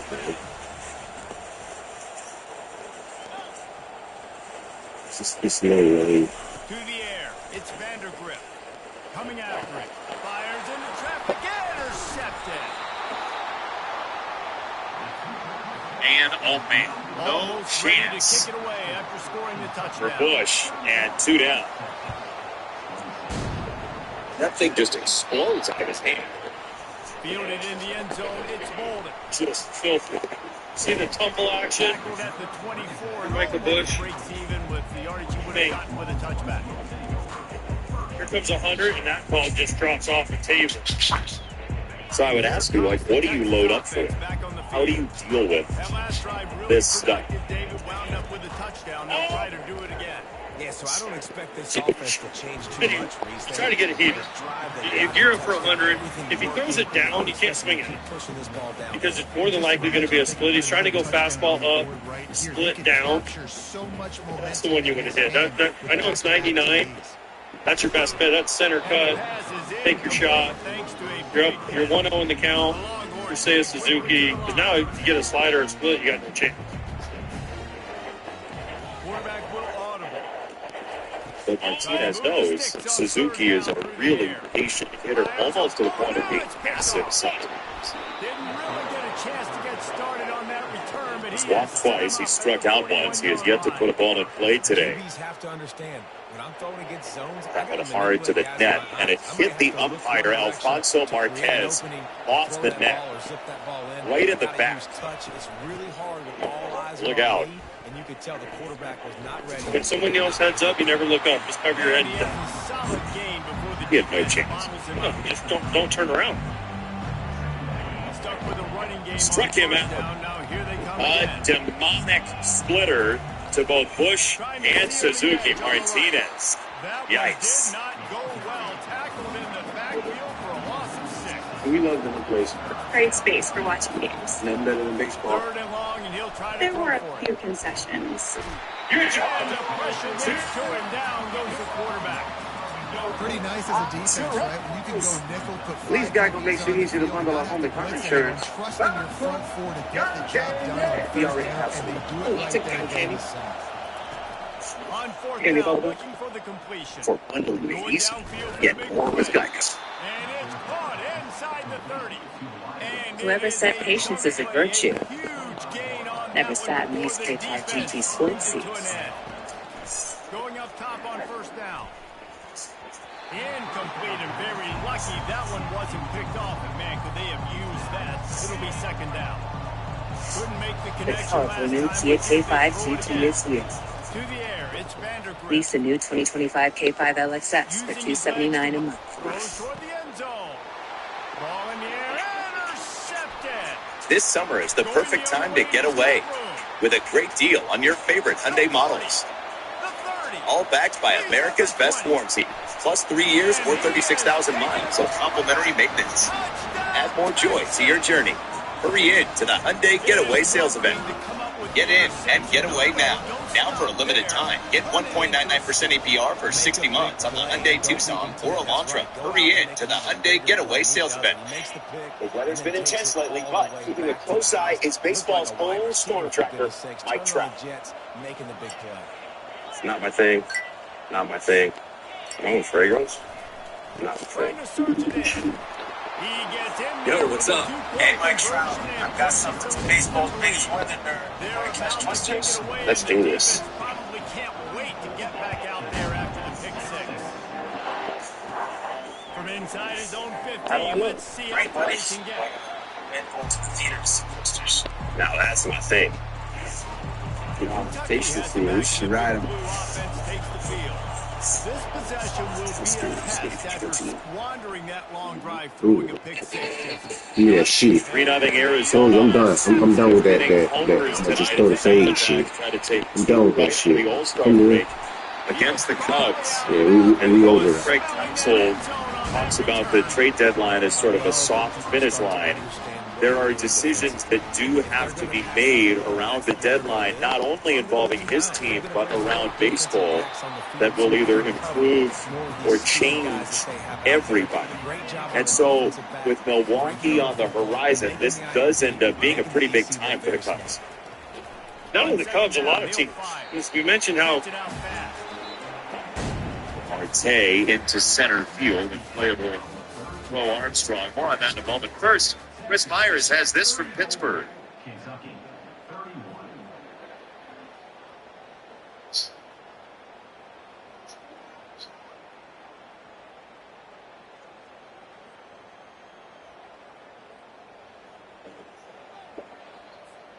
We've got this third down play to open the quarter. With that, the Pirates behind Paul Skeens. He wasn't involved today. And the Pirates got their 50th win. They're a half game out of a wild card spot. And we barely can fit the entire graphic on the screen of who's in the mix in the National League. There's so many teams that don't know what they're doing, and they're kind of looking at the next 10-ish days to see how they play and see where they stand. Because if you're the Pirates, Cody Bellinger has to go with his broken hand, but if you're the Pirates, you go get somebody. Will the Pirates spend money and go get somebody to make a run at that wild card spot? What will the Diamondbacks do? Team like the Reds, the Giants, are the Cubs going to sell? Now, remember last year the Cubs thought they were in it. They went out and fought. Got Heimer, Candelario, tried to make a run, and it fell apart at the end. So the Cubs try to sell. Now, what pieces do they have to get rid of? It's going to be a fascinating... Oh, that's tomahawked into right field. John Peterson went up to shoulder level to rip that ball into right. And he and Smiley can only laugh. That was ridiculous. That ball was out of his neck. And I don't think they got it snapped before the play clock ran out. That's getting the barrel above the ball. The deal, and the coach accepts that they will take the penalty. And perhaps a slightly more difficult attempt from the 8. Smiley's laughing because he's thinking, I can't believe he swung at it. Peterson's laughing because he's saying, I swung at it and I got it. Has been made, and the coach will take the penalty. Smiley out of his hand, correct me if I'm wrong, is thinking, very worst, he takes it. No, for the worst, he fouls off. Right. If he swings it. Right, yeah. It takes it for ball 2. Point extends the lead to double figures at 10. Quick work on that scoring drive, just 4 plays. And he found his way to the end zone from the 7 to cap it. Yeah, the Cubs deadline, I wonder, and it's a sunk cost what you did last year, right? But by going for it last year, you do thin out your minor leagues a little bit. Does that at all inform your decision this year? I don't think they're going to go all in and give up their top prospects if you're the Cubs. Looking for a productive play on first down. Tonight's game, tomorrow's game, and then they have the Brewers they have to play. Let's say they don't come back tonight. They win tomorrow, they lose 2 out of 3 to the Brewers. Are they out of reach? Are they out of touch of a wild card? They're definitely, if they lose 2 out of 3 to the Brewers, they're probably more than likely out of reach of the division. So how much does that third wild card mean? Territory against Morrell with room.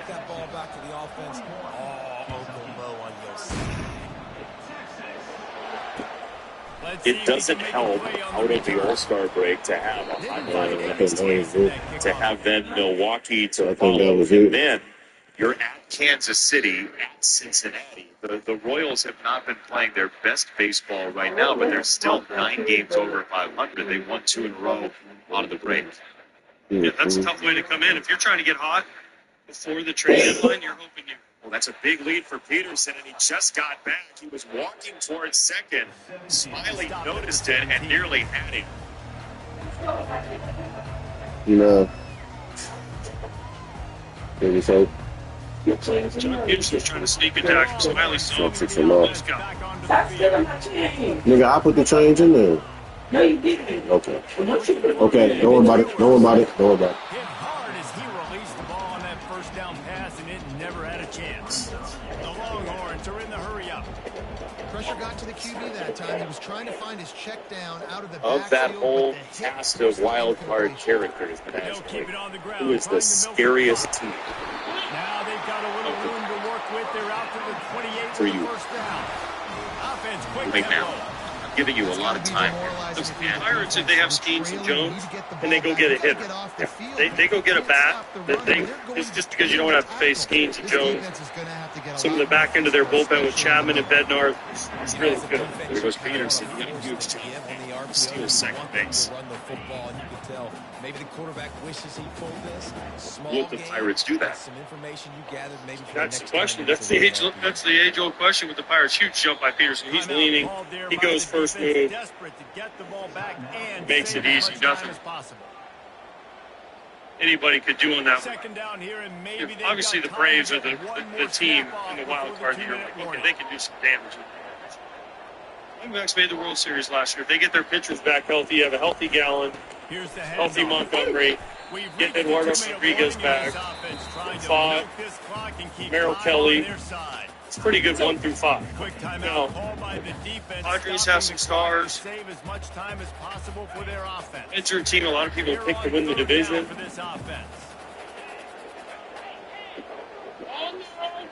Could the Diamondbacks catch the Dodgers? The gift to the back. I don't think so. But say that like you think they can, Jason. I say that like a pro game. They're 7 games back. The Dodgers at some point are going to make a deal. The Dodgers aren't afraid to make a deal. So I don't believe they can. The Diamondbacks don't have to catch guys. All they have to do is get in. We saw that last year. That clock is ticking. It is not our friend. That's exactly what they did. Negative run differential for the balance of the year. Next night. No. 3-2. As Barrett waved it off. Turning to the running game. I don't know, said Greg Counsell with another word mixed in. I didn't think he went. Suzuki when I thought he went. The divisions that are really, for me, in play, obviously the AL East, Orioles, Yankees. AL West, nobody thought the Astros would be in first place the way they started. A lot of the other ones are 5+ game leads. Those are hard to make up 61, 62, 63 games. That's a lot of games to catch up. It can't be done.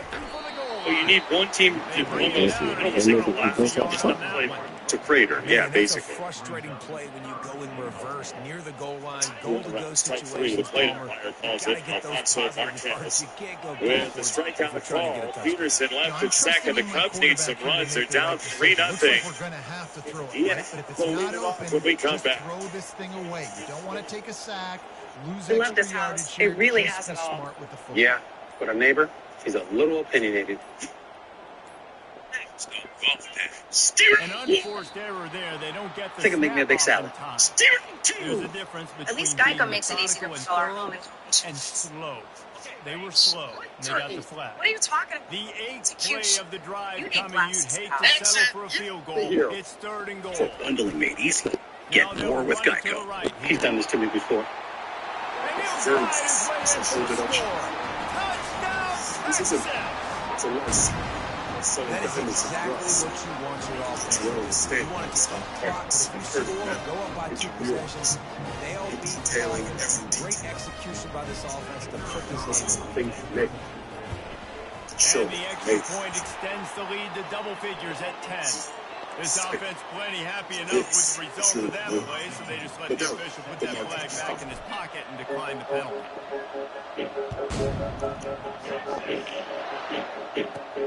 From inside the 10, here he comes.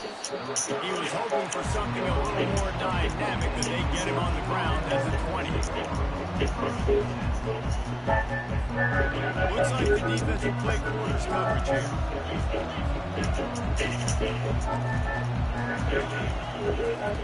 Looking to move it through the air. Got his man quickly. Finally run out of bounds, but he has this offense rolling with the first down. That's the way to give yourself some breathing room. Now the second play of the Next generation submarines. They are giants in what they do because they work in a place where they can grow, where they can learn the skills to build careers as outfitters that be successful. They make the stop right because there. it takes Pick up and still to short build. of first down. People who come to cricket stay with cricket. I'm a full-time artist and business owner. I look at Cricket House to make sure I'm employed, any content, and Catch the game like never before with Google Cloud, AI, the inductees into the Baseball Hall of Fame coming up this weekend. Joe Mauer was driving around in a golf cart that had number 7 and Elite written on it, according to the Twins Twitter feed. Jim Leland going in as well. He played against a couple of these guys, a number of them, AJ. I played with Joe Mauer. I played with Adrian Beltre.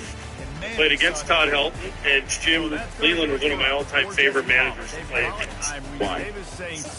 Because he was awesome. He'd just say whatever he wanted to. I'll never forget my first was Brian Thompson enters a game. Sinker, slider for him. Slider's really good. He's been awesome for the Diamondbacks this year. Jim Leland, I'll never forget. I first started working for Fox. The Tigers are in the LCS playoffs, whatever it is. I go into his office at manager. You have a manager's meeting before the playoff games. He's talking about his players, saying this and saying that. And I said, Jim, you know I still play. And he goes, yeah, you're too dumb to remember what I said by next year anyways. I don't care. He's like, okay. Amazing. Oh, the best.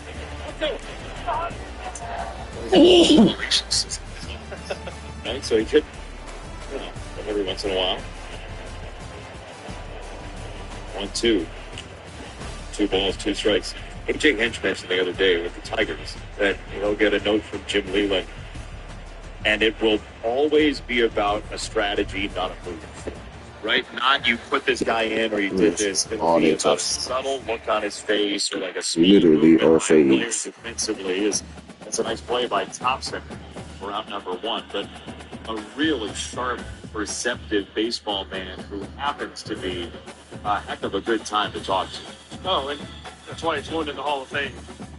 And long overdue, but he also used to wear spikes to manage, which was also incredible. He'd run out of change pitchers, he'd have metal spikes on him.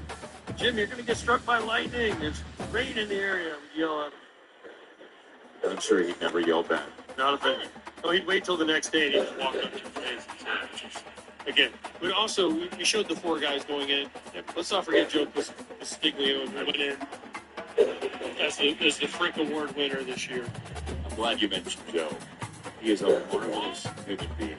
He's a brilliant man who loves baseball. And the Red Sox are so unhappy. One of my favorite people to talk to. That's what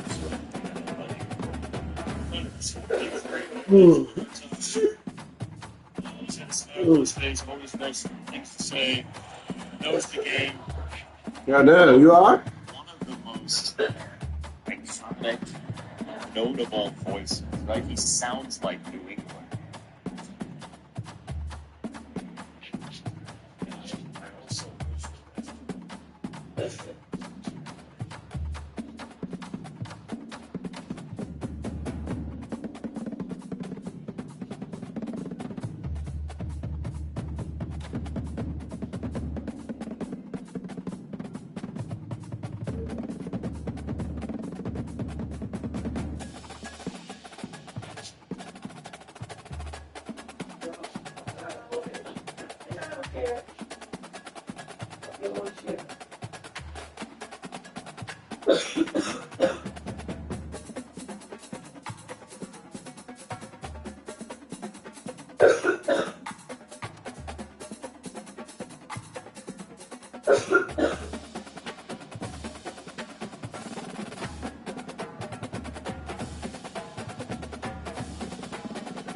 you look early.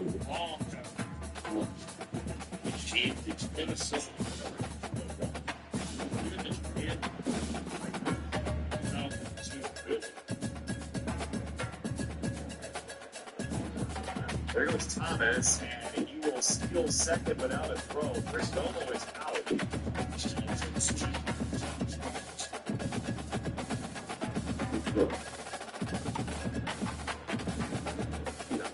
Carroll.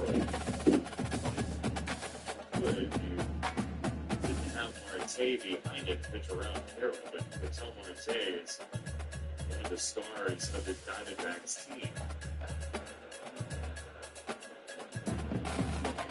This pitch swing from Carroll. Cubs in the home nine have a 7-8-9 hitters. Swanson, Maya, Pro Armstrong schedule.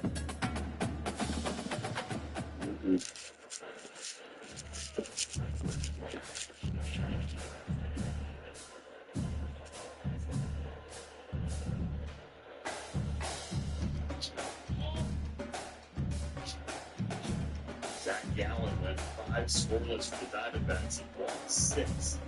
He'll have 3 hits. He only struck out 4, but he threw 5 shutouts.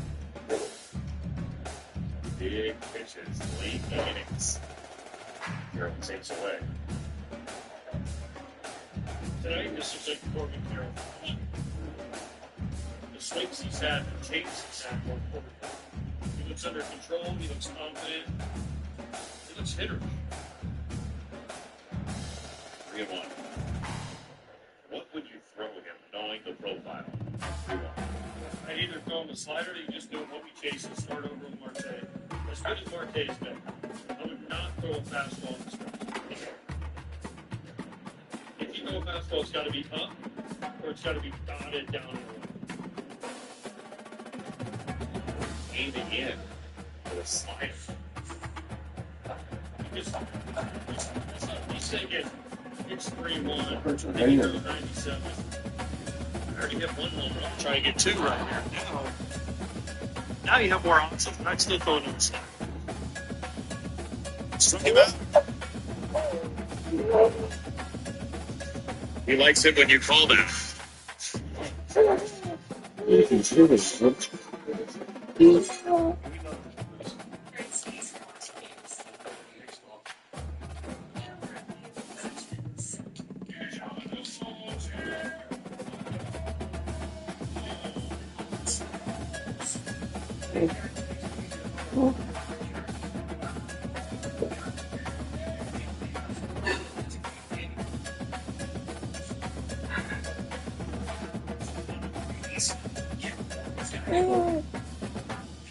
Hold on.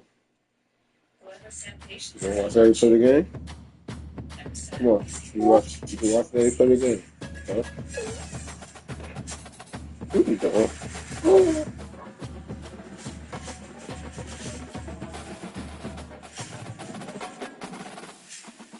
What you doing?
That's another chapter of Red Sox, Yankees, Devers, and Judge for the Mariners and the White Sox.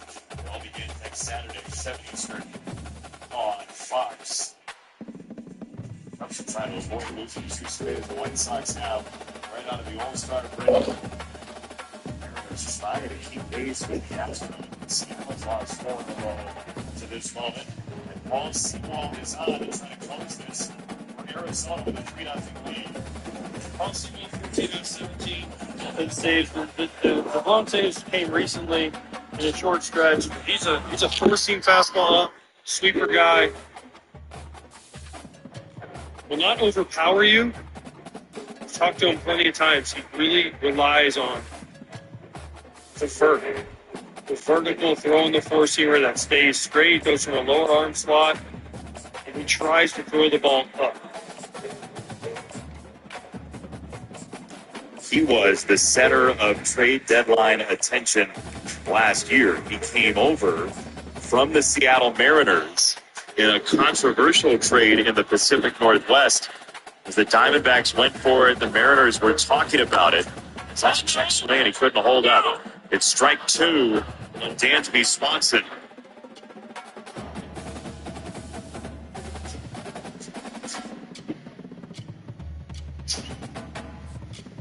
Check swings have not gone Craig Counsell's way tonight.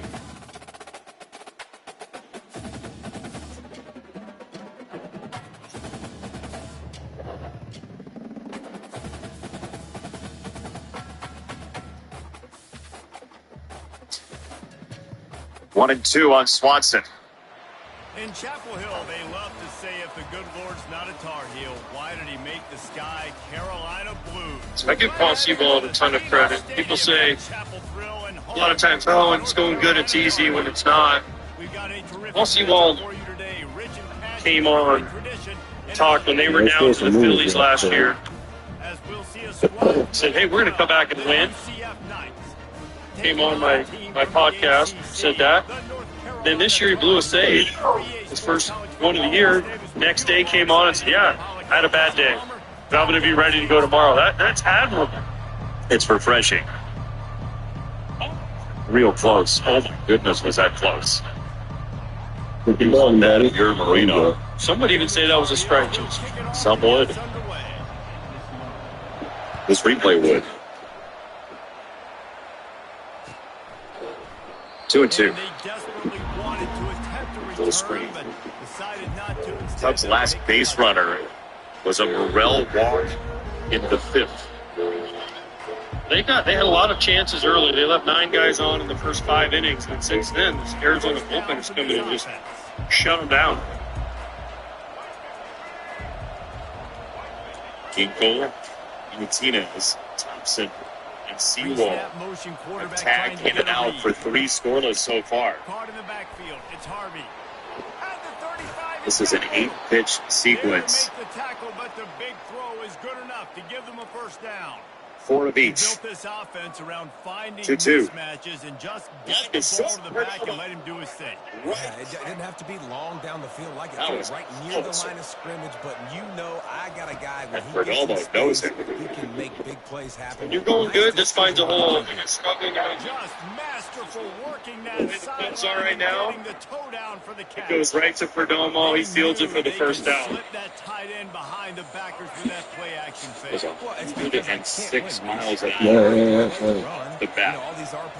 League batting average at 106 is 655. Miles Mastrobuoni with pinch hit. They're going to load up with their one left-hander on the bench today. Takes ball 1.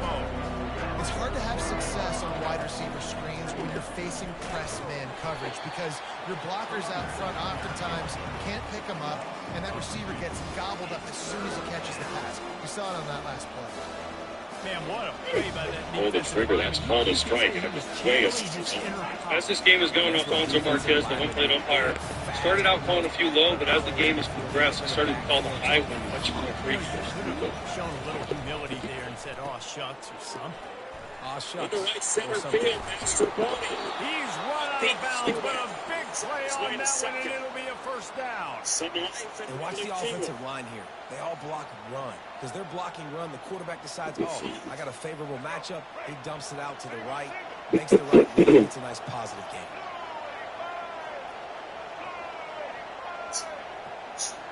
I mentioned how Sewell likes to throw the ball up.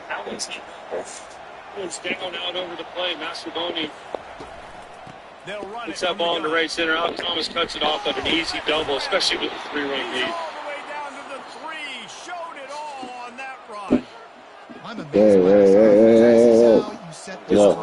Lefties have hit it better than righties. This season, it's been the opposite for Seawald in some pretty short time. And now Crow Armstrong faces a breaking ball that looked like it was just going to keep surfing toward him.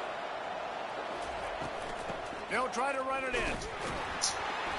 Like your focus. You mentioned righties have had a tougher time against Seawald. That's because of that sweeper. But if you can throw that down and into lefties, quarterback changing the play. Throw that elevated fastball. That makes for two tough pitches. One's going one way, the other's going the other way. Going back to the sweeper here after the first swing. Looking to throw, it's Jefferson. I think so. He can wrap it around his back leg. Probably get a swing and punch out here, but he could also elevate. And on that incompletion, I think the quarterback was being just a bit chose to do, tried to. That wasn't it. Wasn't I. You look at the Fox box, he was throwing at the very top, not the middle of the Fox box. Once it hit the top of it, that's how you get the swing and miss on 92. On third and goal. Can't make the grab as he was looking for his man right at the goal line.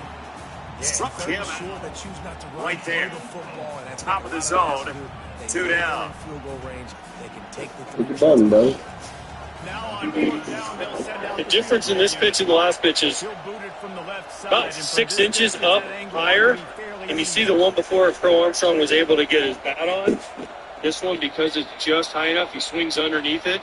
Because of the angle that Seawald throws from and the vertical break that he maintains, and that'll put the first that's how he gets his swings and misses at 92 miles an hour. It looks like it's rising. You think it's playing, right? It just stays true. Yeah. You can. Nico Horner, who's hit in 12 straight. He's grounded out 3 times tonight. But still, kicking that field goal and taking this early lead, that's our final hope for the Cubs. In the air, right. He'll bring it out from inside his own 10. That is back. Corbin Carroll makes the catch, and the Diamondbacks bullpen throws 4 shutout innings and allows just 1 base runner to take down the Cubs 3-0. Now Arizona has won 12 of 17, AJ. Arizona's back in this race. They're feeling it. They're playing great. The Cubs, on the other hand, came in with high hopes after the All-Star break. Lose the first 2 in this series, but what a job from Zach Gallen, stranding runners, and then from this Arizona bullpen, 4 shutout innings, only allowing 4 hits the entire game. Cubs shut out for the 8th time this year. Masterful job by the Arizona pitching staff. AJ, always a pleasure. Thank you, sir. Thank you, Jason. We'll see you soon. Final score. Arizona beats the Cubs 3-0 from Wrigley Field. For our wonderful crew, our producer, Brad Weimer, and everybody back in Los Angeles, our director, Mitch Riggin, who AJ mentioned earlier, 3-0 your final score. The Diamondbacks beat the Cubs. We'll send it out to Chris Myers in LA for more post-game coverage right after this break. For AJ Brzezinski, I'm Jason Finetti from Wrigley Field. When they pick up the first down in what might be the last play here in the first quarter.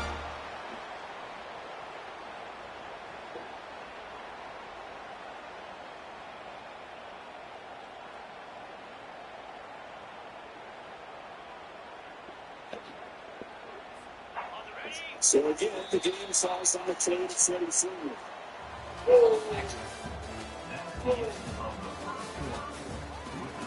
The 46 will be North Carolina, 0.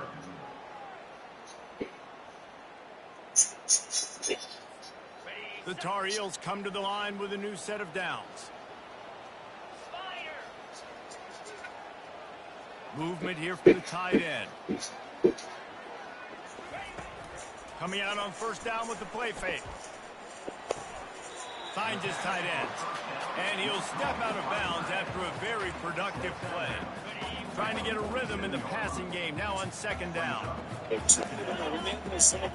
move the running back to try to force the defense to adjust. Grab behind the line. It's Hampton. The defense wouldn't let him loose there, and it was a completion, but they lost yardage. Love the play by the defense. They just did a good job understanding where the running back was on that play. After the catch, they're able to make the tackle right away, and now they've set up 3rd down.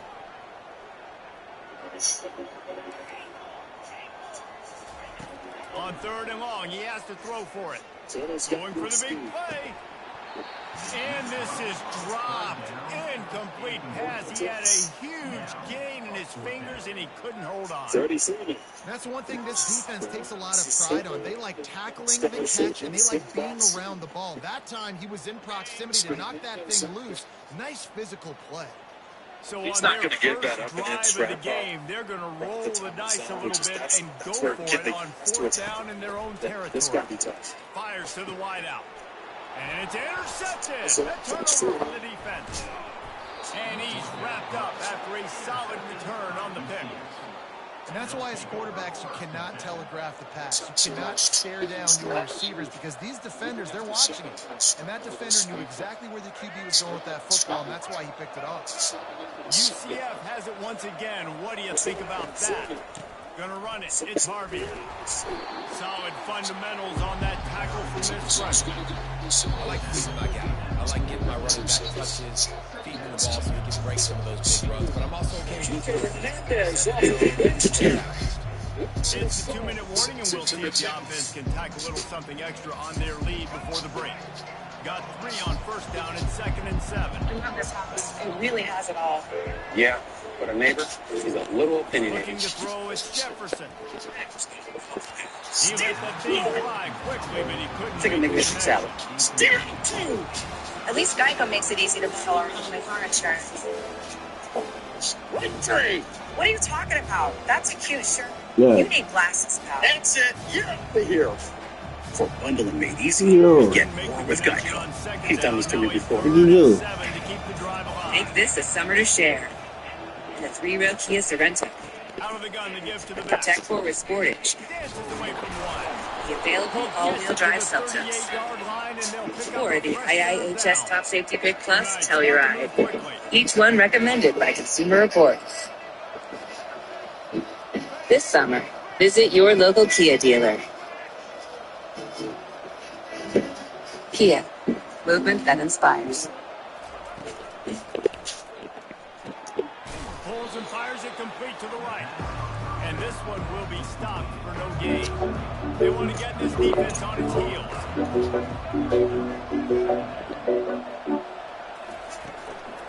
What gives me the They'll give it on the inside.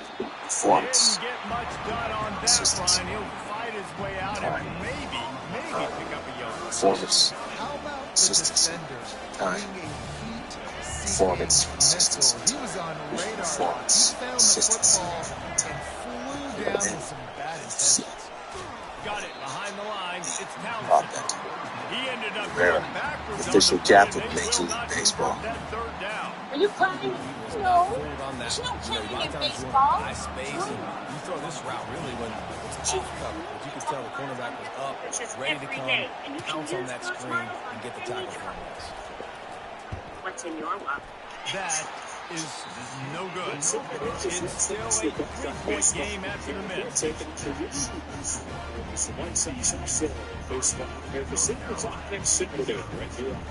The North Carolina offense returns to the field.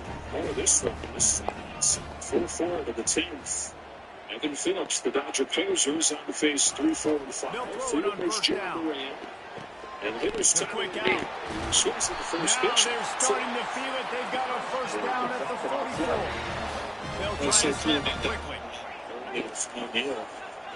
Lefties this year, he had crushed them until July. July, the lefties had been wearing him out, and he finally came through with a big swing against the lefty there. Had done it since June.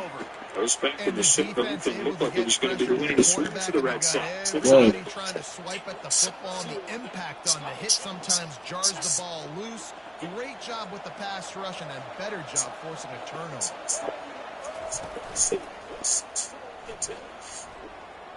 Nice move to stay on his feet. Strikes the blow. And chunk plays are the name of the game, and they get one here before the defense finally makes a stop. Hey, listen, explosive plays comes in all different shapes and sizes. That time they attack the outside to the left on the ground, and that is a momentum-shifting play.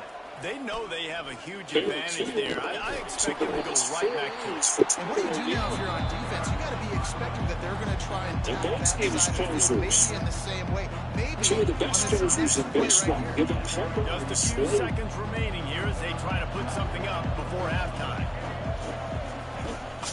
Using his legs, it's Richardson. He's dropped behind the line of scrimmage. That'll be a loss of 3. They'll use a timeout right before halftime. Maybe time for 1 or 2 more plays. They needed it. Wonder after missing a field goal on the last drive, how are they going to play this? No shortage of that. That's why people are always chasing the slug, man. It's hard to score. Huge game before he goes out of bounds. And now they've got his first 10 goal. They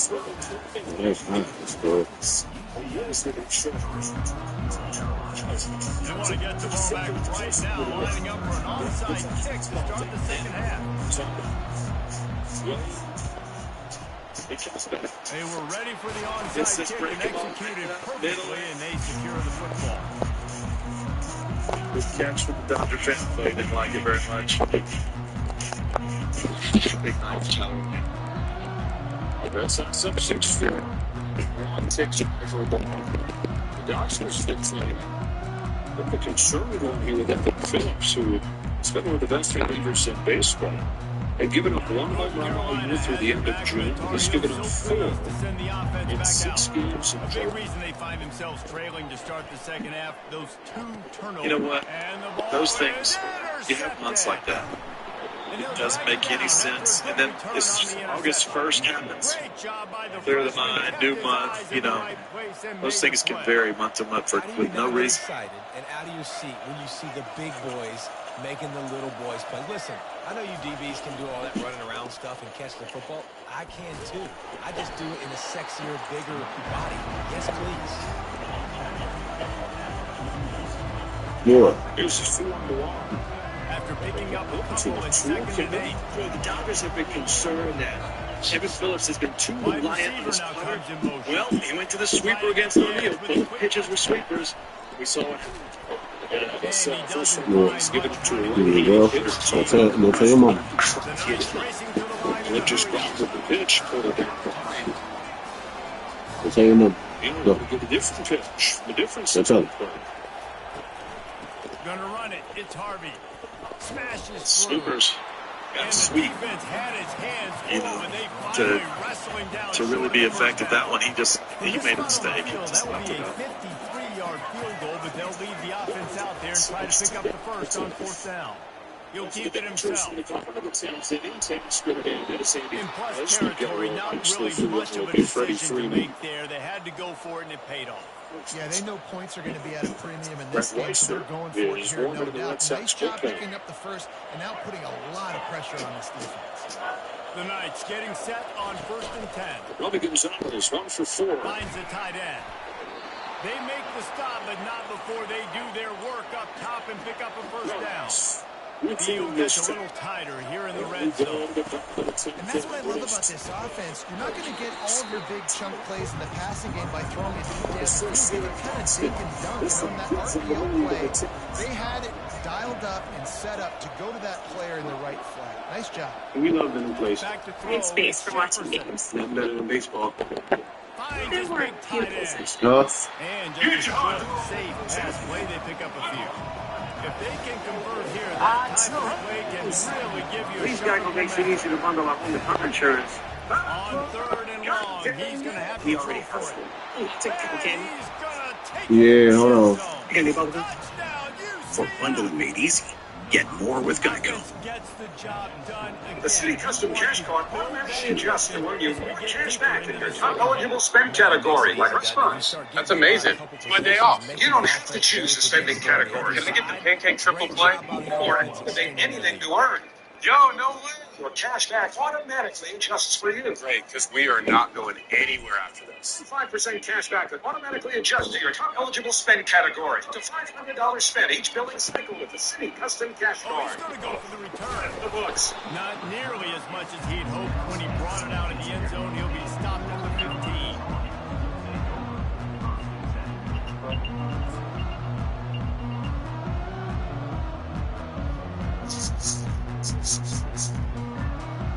Come to cooking? Stay with me. Full-time artist, business owner. I look for the house make sure new content and stay in touch with customers. Teaching my 5G is a beautiful thing. And I think more than anything, it just gets frustrating. I'm And you Penny's got to put that indecision. behind you. And home projects were my favorite way to get her all twisted up. But sometimes change them. Even I'm no match for their plans and guides. Indecision doesn't live here. You do. Take care of your home with thumb I think time. you're just trying to get guys out in space. See if a dude can break a tackle. Maybe that generates an explosive play, and it breaks this trend. This could have the earmarks of a wasted drive if they don't come up with something on second down from the 13. Motion from the offense. Dropping back, it's Harrell. He wants to go deep. And they can't hook up, going for the big play on second down. Now it's third down. The Red Sox Quarterback has been struggling to find a rhythm in this game so far. Didn't have a ton of success in the first half, so here he is trying to ignite the offense with a deep shot, but not able to come away with the completion. If every journey begins with a step, this offense needs to step into a third down conversion and then try to turn it into some scores. And fast. He misses his man. The accuracy just not what it needed to be on that play. This first hitter in extra innings with the runner that's already out there. This first hitter is so important to the pitcher. Even with the 2-run lead, getting this first guy out, avoiding the big inning, that's the key in these extra inning situations. And there's 2 out of 4 today. Finds his man. It's Blackwell. Oh, wow. And he earns the first down, and boy, did he earn it after taking that lift. They were willing to spin that wheel of fortune in their own territory, and it paid off. And it came up good. Didn't get to the major swings. Sticking to the first now willing to go for it on their own territory, and I like it because they get The Verdugo deal from the Yankees. Over the 0-2 again. Love these stories, though. You know, it's never too late. These guys, they persevere, they keep wanting it, they keep putting the work and the time in. It's paying off. The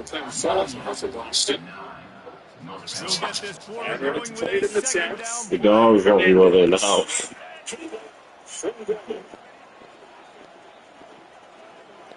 I know. Nasty sweep. I'm in the middle of the game. That's the best He's letting me get the ball first. last inning pitcher was trying to make. You see right here. Yes, sir. It's so much. So hard to check. But when it backs right into the barrel. That one did back up. They want to touch. Wait. You can't challenge? He's got 8 home runs this year.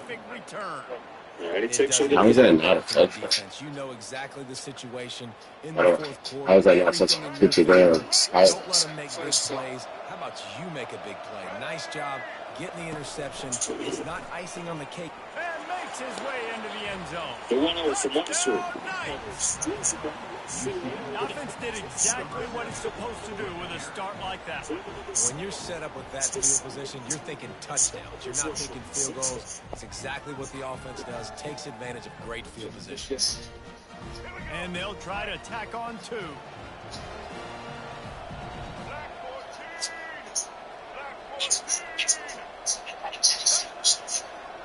Stays on the sweeper, drives it over the Snyder's head.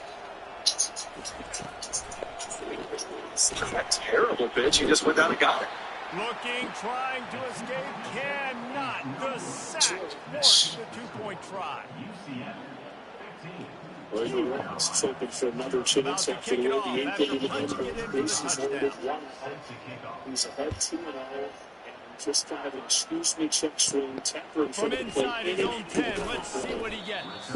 He was hoping for something a little more dynamic. They get him on the ground at the That's not interesting. North Carolina has it back, and the Tar Heels so pleased to send the offense back out. It's a good thing to be charitable, Jesse, but I think the last couple of drives might be open. And he's running in the open. That's a 30. That's 20. And he eluded the defense, and he'll take it all the way. Touchdown, Tar Heels.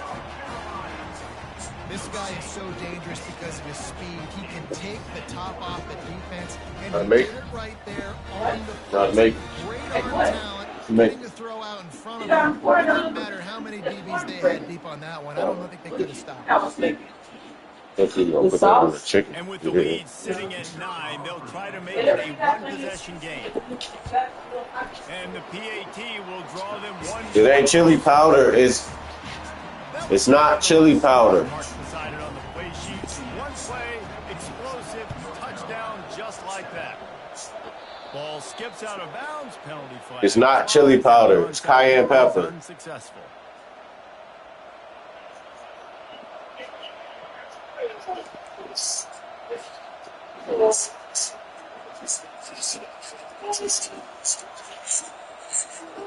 Now the offense will try to run out the clock with the lead.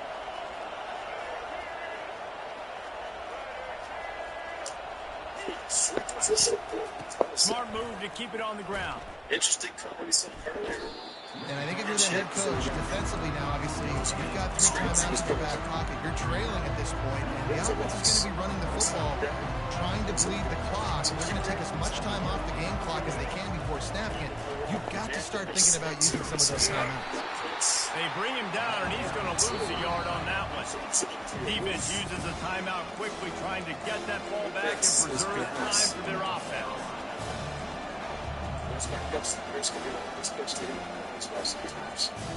Third down conversions are a huge stat, and this one would be a doozy if they can pull it off. From the gun, the running back has it. They bring him down, and he's going to lose a yard on that one.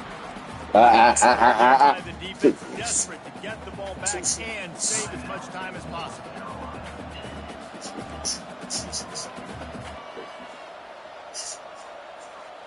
The Knights will punt this one away. First time today we've seen a punter go to work.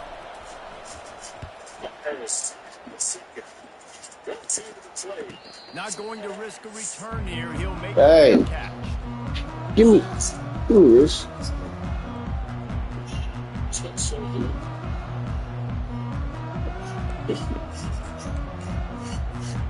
First down here, time for maybe one more play into the 2-minute break.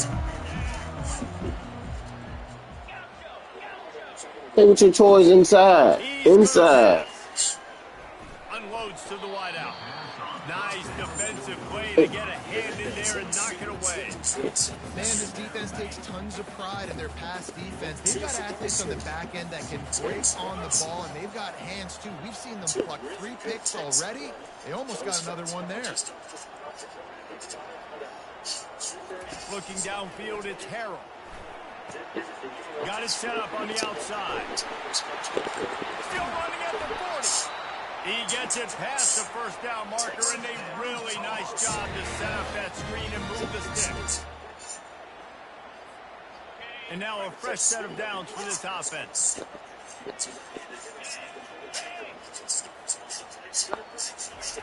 To the air on first down. The freshman just a little too much on that one.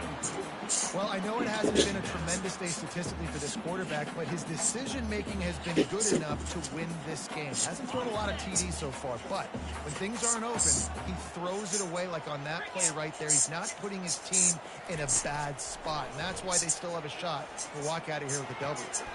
Another interception. This guy just can't find his own players. And that just kind of caps off this day. It's been a day with not a lot of rhythm, not a lot of timing, not a lot of guys on the same page, and they weren't right there, and the quarterback throws an INT, and this one is not looking good. He's knocked down in the backfield, a swarming defense, and he'll lose 7. Quick timeout called by the defense, stopping the clock to save as much time as possible for their offense. Second and long here, but objective number 1, keep that clock moving. The receivers often will run their route based on a side adjustment. Off play action. With the catch, it's Townsend.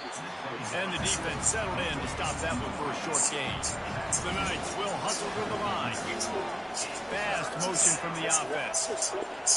The quarterback flips it ahead quickly to the receiver. Found enough room to get it into enemy territory. They're down at the 43-yard line. I love that play call, and I love... We got some safety.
We love the place. Great space for watching games. And better than baseball. There were a few concessions. At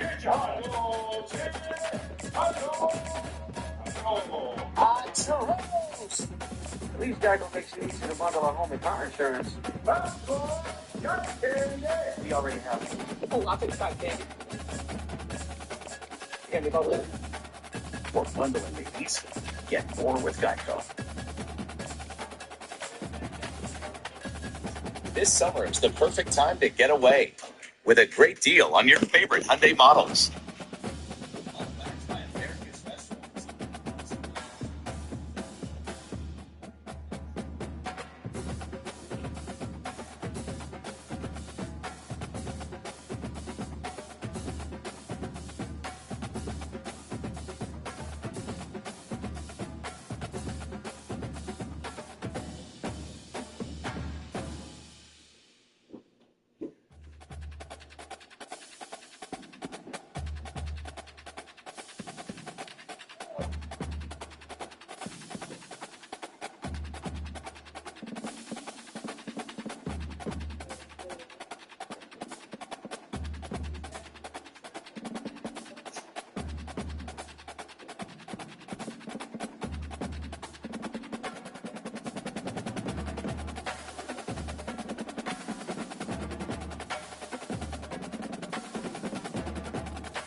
And a 6-6 game. Out of the order for the Red Sox here. The free runner is Ronnie Gonzalez.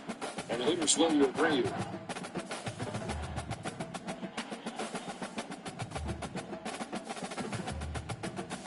Totally tense. The stories of this game was missed opportunities with runners in score position for both teams. And then both teams coming up big in the 10th.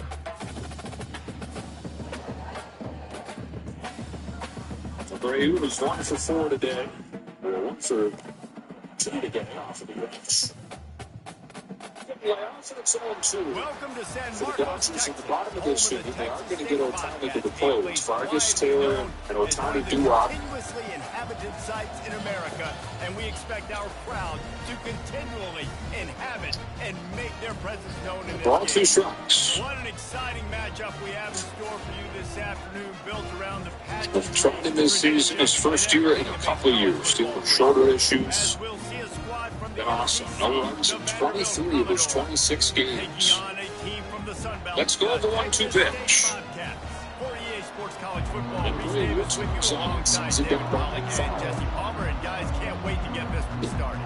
The Bobcats will put total revenue. 6 runs on 10 hits for the Red Sox. 6 runs on 11 hits for the Dodgers. On the move from inside. 3 lead changes to ties. Didn't find Over the last 5 innings of this game, every time I think we have a hero, somebody else ruins it for that hero. Makes himself, just pass the baton. It's been back and forth. It has. A couple of those heroes have said that, no, I'm a hero again. Yep, Tyler and Neal, Kiki Hernandez both. Little back foot. Didn't swing. Down to third goes the lead runner. And Abreu on a 1-2 pitch is going to get first base. Good on, buddy. The runner will have to go back to second with a hit by pitch. Abreu in some pain. Spring gets him. Oh, yeah. Top of the foot. Those are, you get in the hot tub after the game, you get out, you can barely walk on those. Good to see the smile on the bill. Telling you about what's happened in this game, but if you happen just to take a peek at everything that's gone on. Gavin Lux swimmered way back to the second inning. Tasker Hernandez said this awesome play, then some great defensive plays in the outfield. Tyler O'Neill has a pair of 2-run home runs. He did that in this show. The offense lining up for a first down play. Looks as if they didn't get it off in time. It'll be a Dodgers go down to their last strike. Kike Hernandez driving in Andy Pages to get it to the 11th inning. Took a little bit too much time at the line there. I thought with that Outman catch, that was going to be the play that we looked at. He saved the game type moment. Now it's like, oh, yeah, that happened too. Yeah. Was cool. Give to the running back. They make the stop, but not cool. He takes a chunk out of what they need to move the sticks. Coaches always catchers are so tough, man. I mean, you can have any catcher. These guys get worn out every single game.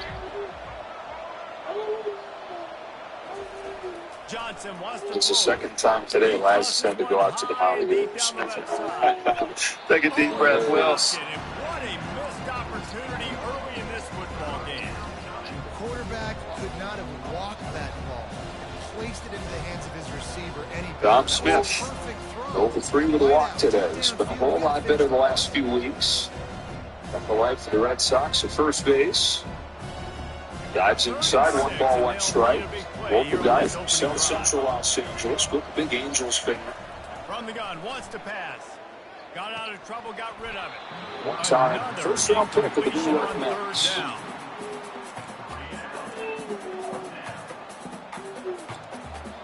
He was going to be the guy that they drafted Peter Alonso. He swung through the one thing that can derail this offense, a bunch of 3-and-outs.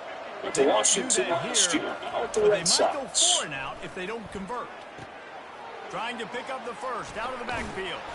And the completion gives him a fresh set of downs and keeps his drive moving. First base, but he's always going to bring a professional at bat. He's going to make you throw strikes. He's going to make you bring the ball to him. You got to execute.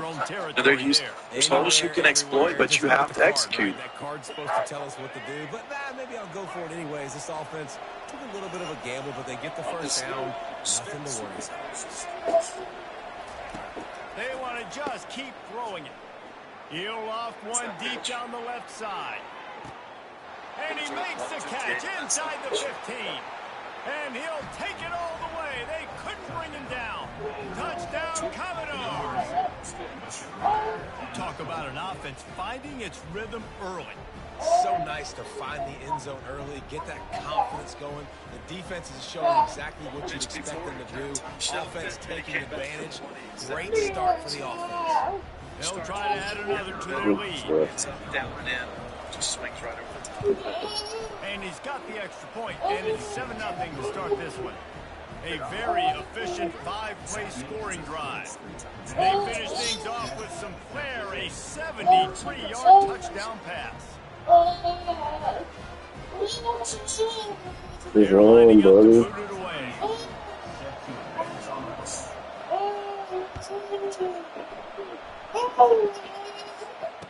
On the run from inside his own 5. And the return man is stopped, and now we'll leave it up to the offense on the next drive.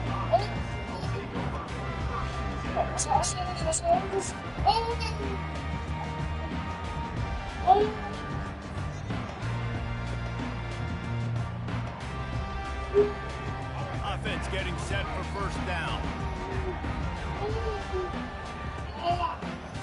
Got it thrown behind him at second. Got down.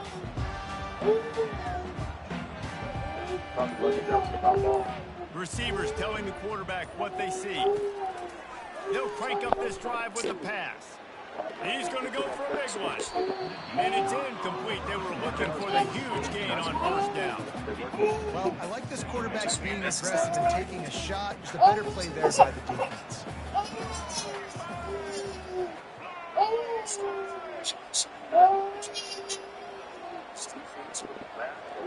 Back to throw, it's McLeod. This time he's got his man. That is exactly what you're looking for when you talk explosive plays. The defense finally able to make the stop. One of the things that makes this guy so dangerous is how good he is after the catch. If he's got any space around him, he's able to burst. He's able to make people miss and get extra yards for his offense. You saw it right there. And I think they'll give him 2 on that with 2nd and 8 coming up. Well, and on these little push passes, timing is so important. You're trying to snap it right as he's getting a full head of steam. When he gets the ball, he's hitting the outside, and David, it puts the defense in such a difficult spot. You immediately have to be rotating when you fires into traffic, picks off. I should have threw that shit. Touchdown, what's wrong? And this defense coming up with points of their own. What an interception return. The DB saw it. He thought, don't drop it, then thought, don't get caught, and he didn't. The Come on. These guys can play offense, too. Look at this. I showed you I can be a wide receiver. Coach might split him out at wide receiver next week after making that big play. But defense, great job of making the interception. And you're right, doing something with it. Don't just slide down. Don't be content. Take that thing all the way back. And the extra point makes it 14-0. They'll kick it off and send that defense right back out there to try to score again after the pick 6.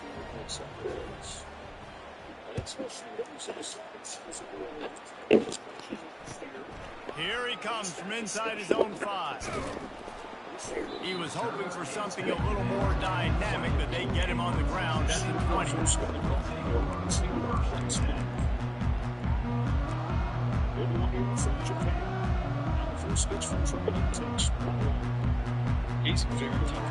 Texas State has the football. I had to look.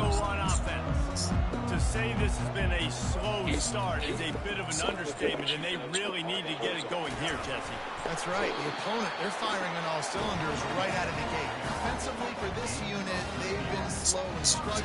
They need an explosive play to wake themselves up.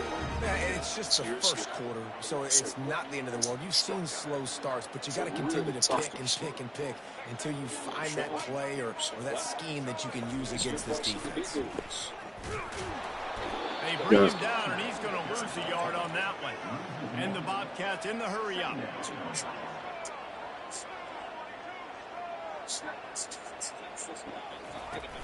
They'll run play action. Starts to scramble to the left. That pass is incomplete, and they might be fortunate it wasn't knocked free for a fumble. It'll be 3rd down. Well, the defense is fast. If you can hit that quarterback with his speed and force those incompletions, man, that is impressive. This place is magnificent. Yeah.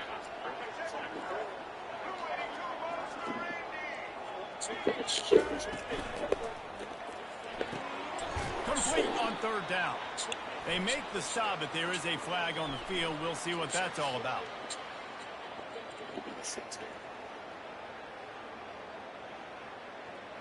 They'll decline the penalty here and let the result of that play stand. Ladies and gentlemen, That's true. I just wanted to remind you that God makes it Oh yeah, I forgot. Very true. In fact, it's like that. It reminds me of a joke we made. The Bobcats line up to punt it away. First time we've seen their punt team this afternoon.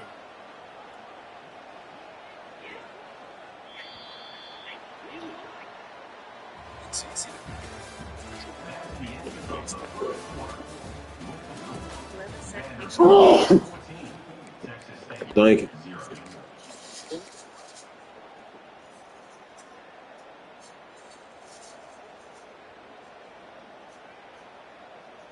This could be a major turning point in this game, going for it inside their own 40. Kia K5 GT is here. Lease the new 2025 K5 LXX at $279 a month. On fourth down, going to the air. Fires to the big fella. They make the stop, but the sweet blowing catch is plenty to give them a first down. And the Bobcats have this offense rolling. That tells you a lot about their confidence in this quarterback. Fourth down early in the game on your own end, and you go for it, but when you make decisions and throws like that, it's easy to see why. He'll do it himself. Got enough for the first. And he's brought down after a nice gain. The Bobcats have it with a 1st and 10. Ooh, I like that option play. I'd keep running that too because it's obvious the defense right now is really keying in on this running back. That was a big point of emphasis for them all week long in practice, and it's opening up holes now for the quarterback to run. He'll pull it on the read. And how about that interior defense stuffing the run for nothing? Really nice job by the defense playing responsibility football, making sure the quarterback couldn't make any of his reads, making sure the picture is not clear, getting downhill, getting the quarterback on the ground. And now on 2nd down for this offense.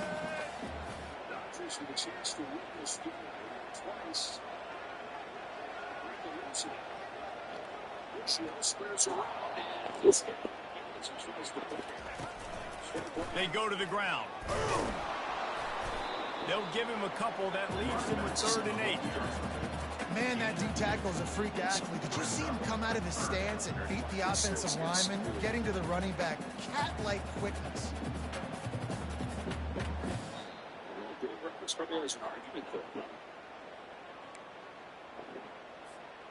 A 3rd and long coming up here.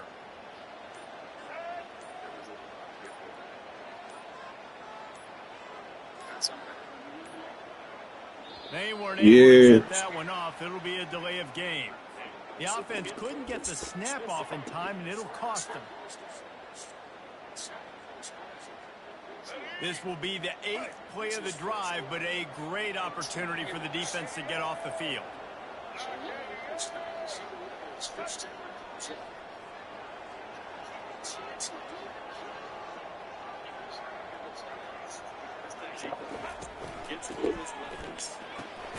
Quickly complete.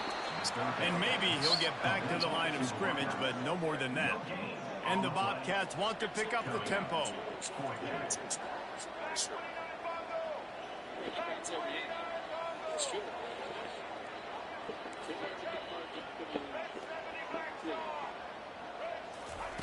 On 4th down, they're taking to the air.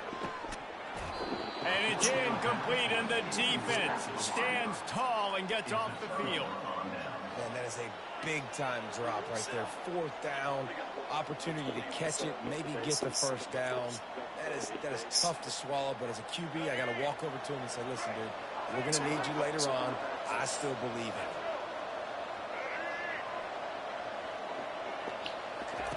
Comes out throwing on 1st down. Gonna take a shot. And that pass is intercepted. Trying to take it back. And they capitalize not only on the pick, but the great return to give the offense tremendous field position. Not all DBs can make the play in the end, right? They can bat the ball down, they can be in position. They don't really secure the football. Great job by the DB, securing the football and forcing the turnover. Texas State gets the football back, and here comes the offense. Touch pass on the run. Getting late here in the 1st half. They'll have a chance to make this a 1-possession. Hit the afterburners, kid. At the 30. The 10. Touchdown, Bobcats. And once he found open space, the band might as well start playing. And I tell you what, that passing touchdown, man, that should spark this whole team. Like, the comeback is more than on now. Like, they got the touchdown. They cut into the lead. You want to get a stop and go into the half, get all the juices, all the excitement. Be like, listen, the passing game's rolling. We got this. The comeback's in full effect. And And it's up and good as they draw just a touch closer. So they got the touchdown, and as they kick off, really important for the defense to shut them down here.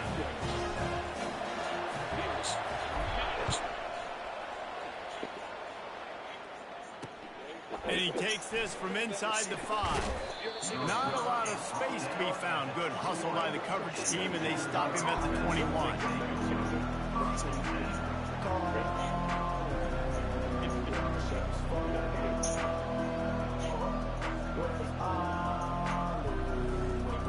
Vanderbilt has it back and heading out to go on the attack.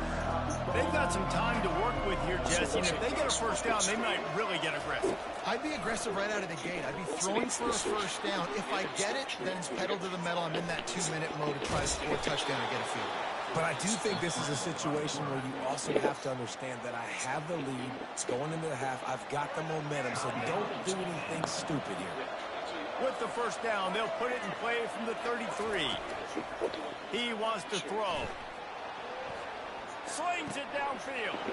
All kinds of room to throw that one in there. He got loose, almost housed it, finally dragged down at the 32. The Commodores come to the line in the hurry-up.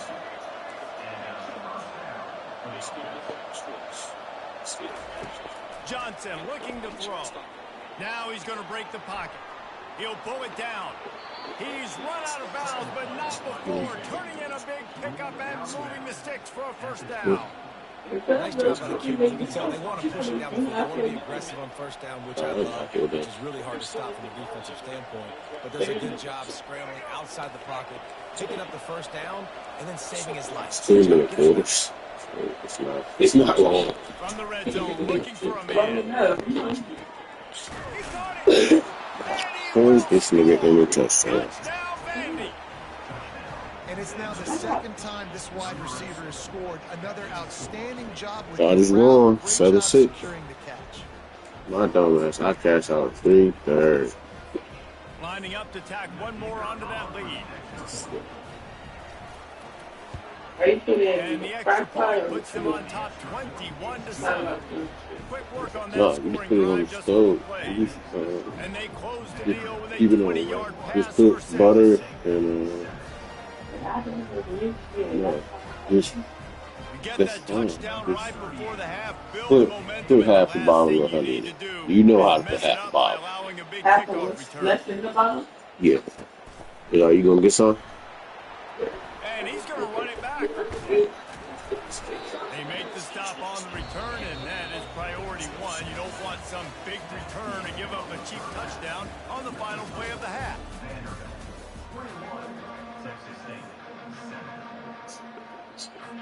And the Commodores will kick it off to start the second half.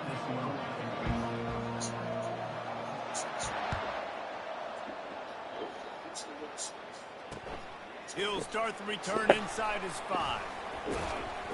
Didn't find any crease in that kickoff coverage, and he'll be stopped at the 17.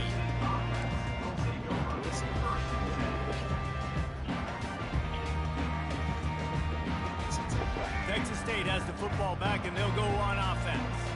Trailing by a couple of scores, they'd like to generate some confidence here early in the third quarter. Down 2 possessions, the coaching staff met in at halftime, and they've probably scripted this opening drive. Just like they do at the start of the game, they've now got an idea of what plays they feel most confident in, what plays their quarterback is seeing the best to go out here and execute a score. Well, and it's nice to get the ball first. Like, I got the first opportunity to close the gap a little bit, apply some great game pressure to these guys. So I think getting the ball first, driving down, scoring right here will be huge. Yep, trying to get a pitch to hit, get in the air. Not too long, and then got to think over the middle and get safe. It's a bad. So many injuries, so many things. And they'll line up from the 31 on first down. if you're using a knife, looking to move it through hold the on. air. Fires to the right. Just Oh, a bit like, of a misfire there as they well, can't because you only make put a little bit, just put like Sometimes the quarterback just 2 needs to turn the ball loose. 2 to It's like 3, he tried yeah, to guide that one in, and it disrupted the timing. Yeah, and 2 just seconds. like in basketball, when If I need to add more, I add more. start trying to aim it, you really miss. You know, quarterbacks, they got to quickly be able to recognize, do I need to fire it? Do I need to put a little air underneath it? And it's just a tough thing for a quarterback to be able to do, but over time, you see they have less and less mishaps like that.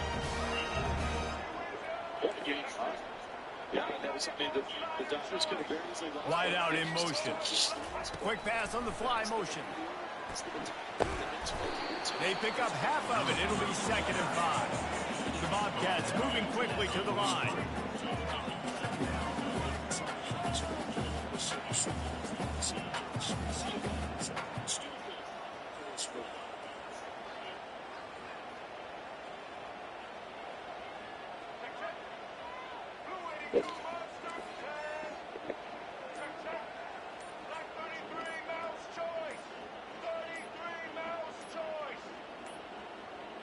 And I don't think they got it snapped before the play clock ran out. The delay of game pushes the offense back. Getting deep in the 3rd quarter here. Clock stopped with 1.5 minutes to go.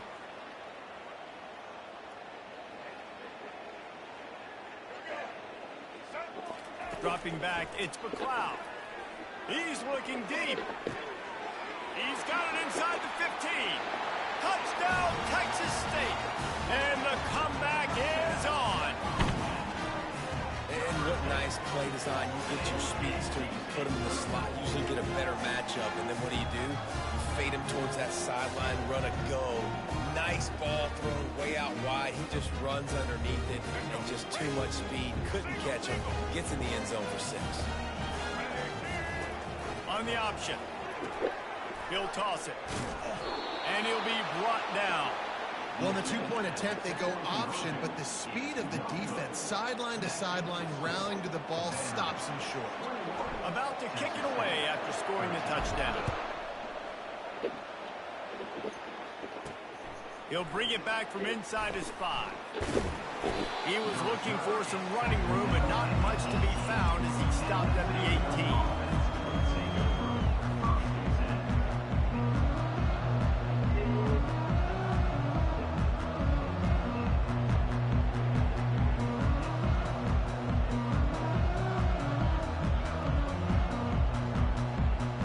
Vanderbilt has the ball again, and here comes that Commodore offense. Things have been clicking along nicely, Jesse, but they have to make sure they keep it up. Yeah, they got to wake up. It seems like they've been a bit lackadaisical here the last few drives, maybe as we've seen this lead dwindle a little bit, David. So they need a bit of a spark here to get that mojo back. Yeah, and you always have the adjustments, and then your opponent adjusts, and now they got to readjust now because this game's getting a little bit tighter than they liked.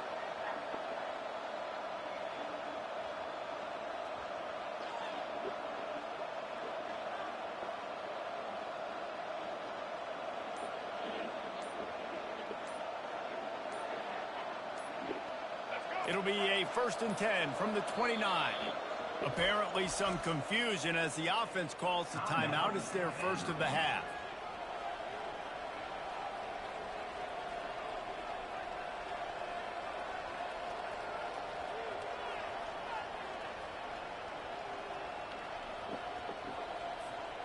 Looking for a productive play on 1st down.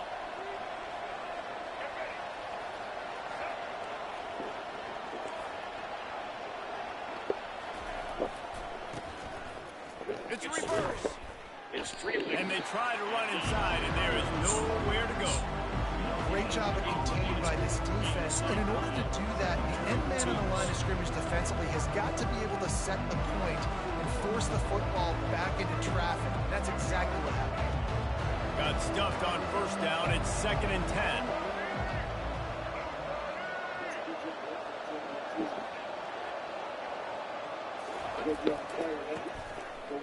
It's a reverse. They knock him down, and what a disastrous play for this offense. A loss of 10. As they get set to snap it, just about to reach the end of the quarter.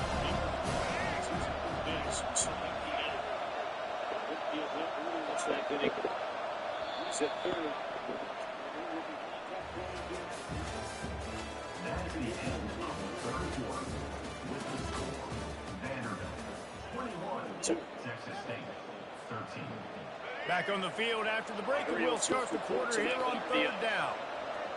And it's still the Bears.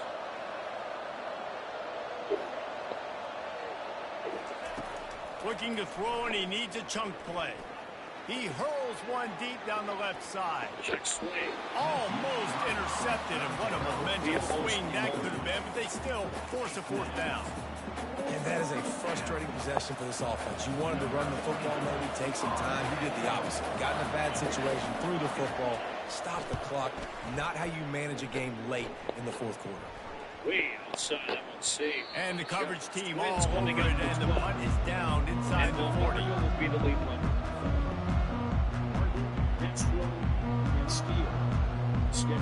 Texas State gets the football back, and here comes the offense.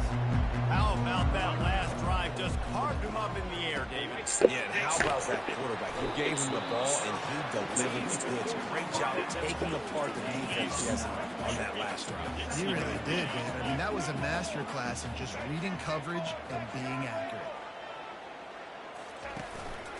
On the move. Sweet cut there. Knocked down at the 47. It's a 5-yard gain and enough to move the chains. He'll come out throwing on first down. Yeah, hold on. Unleashes it on the run. Oh, picked off. Takes it the other way. And a big return after the INT sets up the offense for this possession. And that's the advantage right there of having your dime personnel on the field. You've got an extra DB. Yeah, You've got an extra guy out there who's really good at covering. So for quarterbacks, you got to be so good and precise with these passes. Just leave it on low. In the back end, they're able to come away with the pick. All right, well, you got to wait. I got 2 minutes. To go on the attack. So we've got a tight spot here, David. They'd love to run out the clock, but all those timeouts staring at them. They got 3 timeouts on defense, but I know a first down ends this football game. So I got to get my guys physical, ready to roll. Yeah, because you know this defense is going to be playing the run. They're going to be loading the box, trying to get tackles, using their timeouts to get the football back. So this is going to come down to who's better in the trenches. From the 39-yard line, it's 1st and 10.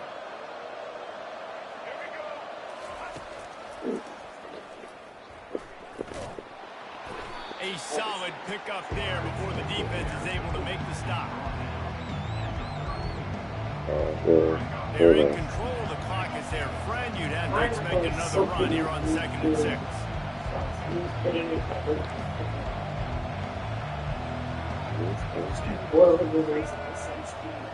Yeah, because that's the way to keep it soft up there. Johnson wants to throw it. Using the quick game. Finds a crease at the 20. Defense uses a timeout quickly, trying to get that ball back and preserve time for their offense. And I love the idea of getting this guy screen throws because of his ability after the catch. So nice job getting downfield, getting a hat-on-hat, and giving him a tunnel to run through.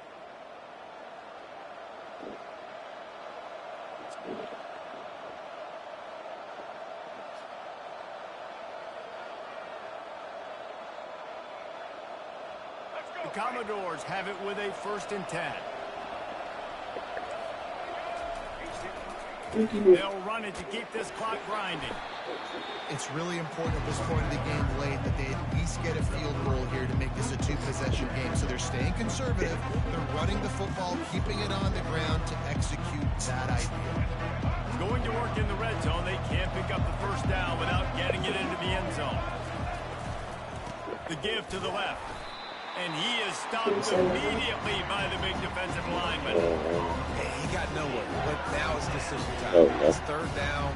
Listen, if I go get this 1st down, there's a good chance this ball game's over. The clock's going to run out. So how aggressive do I want to be on this 3rd down? Well, I want to be aggressive if I'm on defense. You could tell in these last couple of plays, they've been selling out, putting a lot of bodies close to the line of scrimmage, anticipating the offense, trying to run the football and trying to bleed the clock. Now, I'd get after this quarterback. I'd be anticipating throw here. Just send the blitz and really dictate to them to give yourself an opportunity to win.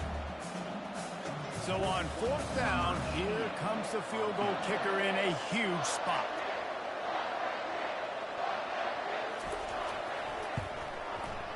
Splits the uprights, it's good. and that lead grows even bigger. You know, it's funny, in an age where there's so many college football analytics and everybody wants to go for it on fourth down, at the end of the day, it still comes down to managing the game. Good decision by the head coach here in the fourth quarter. By kicking that field goal, you've now made it a two-possession game. Your chances of winning this thing have now gone way up. The last thing you want to do here is give up a big return, pin them back, and then the defense can just stop them from scoring a touchdown. Ball bouncing all over the place and corralled around the 30. And the returner goes down.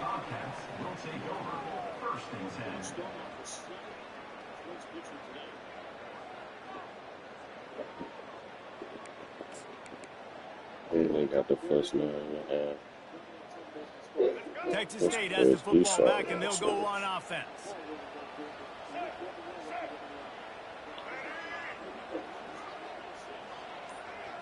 God damn.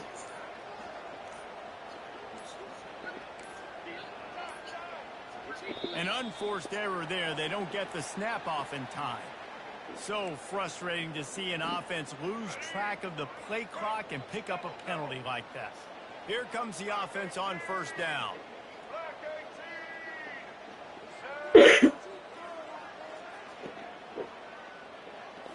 Back to throw, it's McLeod.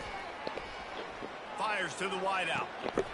Got him downfield. And chunk plays are the name of the game, and they get one here before the defense finally makes the stop.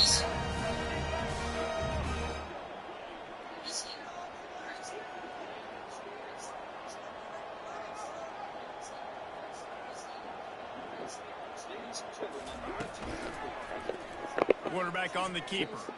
And the freshman does a great job using his technique and getting the man on the ground. The timeout stops the clock with 10 seconds to play. Second down coming up. Now the quarterback changing the original play call. He wants to pass it on second down. The pass is incomplete and the clock will stop with 5 seconds left. The offense has got to find something here in the fourth quarter. You can tell, pressing a little bit. They need that big play. They want that big play to try to make this game a better ball game. Took the shot, unsuccessful, but I wouldn't be surprised if they take some more of those. And they got him. Didn't have much of a chance on that one, and a fitting way to put a capper on this game. Oh, that was a pretty rough showing there by this team. Just couldn't find a way to get things going and come up with the win. Just got outplayed, Reese. There were moments in this game. There were plays to be had and plays to be made. At the end of the day, they just did not execute well enough in any of the three phases on any side of the football. So, David, moving forward, a lot to take away from this game as they try to improve. A lot to take away and a lot to learn from. I mean, losses definitely hurt. They sting, but a lot of times most teams refocus and they get a sense of urgency now that they got a loss in that column. So watch the tape, watch what you need to improve on, and go attack it in practice. That's going to do it for us. For Jesse Palmer, David Pollack, our entire broadcast team, I'm Reese Davis. This has been another presentation of EA Sports College Football.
I'm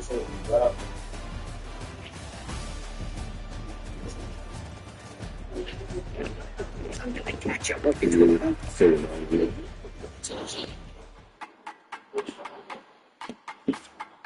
it? I really like that one. It's easy to Geico, official partner of Major League Baseball. Whoever said patience is a virtue never sat in these K5 GT sports seats.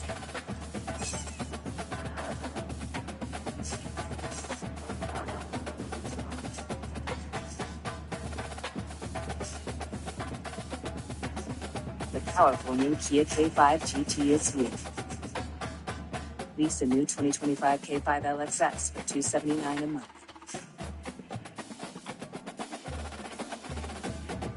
This summer is the perfect time to get away with a great deal on your favorite Hyundai models. All backed by America's best warranty, plus 3 years or 36,000 miles of complimentary maintenance. Add more joy to your journey. Hurry in to the Hyundai Getaway sales event. Get in and get away now. Now for a limited time, get 1.99% APR for 60 months on the Hyundai Tucson or Elantra. Hurry in to the Hyundai Getaway sales event.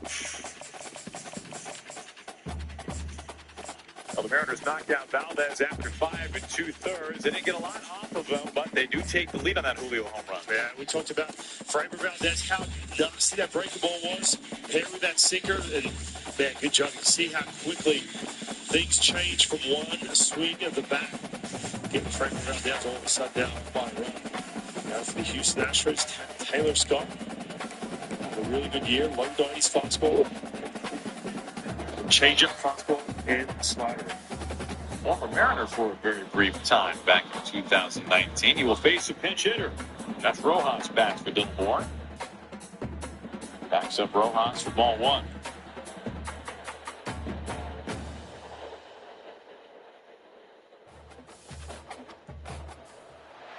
Welcome to Huntington Bank Stadium, home of the Minnesota Golden Gophers, as we get set for what ought to be a terrific battle. We've got a sensational matchup for you. Fans have been filing in and getting ready for this game, as we'll see a squad from the Mountain Scott West, had a really nice year for the Astros. taking on a team from the A lot Big of ground Ten, balls, the not Minnesota overpowered Golden guy. Gophers. Glad to have you with us for EA. Yeah, fastball's been good. Mentioned David Pollock and Justin Palmer with me in the booth. Guys, we are ready to tee it up.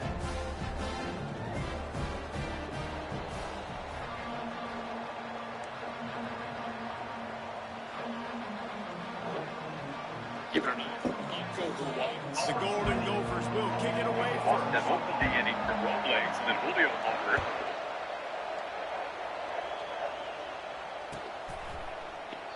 And they thought about a return, then thought better of it. They'll bring it out to the 25. A little bit of a Seawaldish block. Yeah, that low three-quarter, talked about the fastball being low 90s. However, that approaches you above the barrel. Hard to stay playing against that pitch. Very similar to Paul Sewell, pitch another strong too. He pairs it with that He wants to start this drive with a pass. Got a man, it's Ncaa. Still on his feet at the 45. And he's still on his feet, but finally out of bounds after the big run for this offense.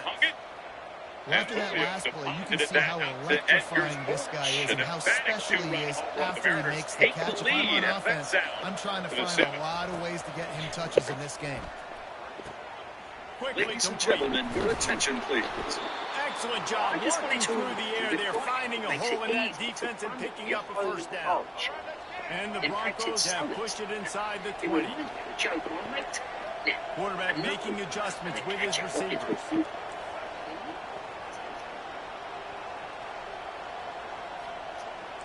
Get it?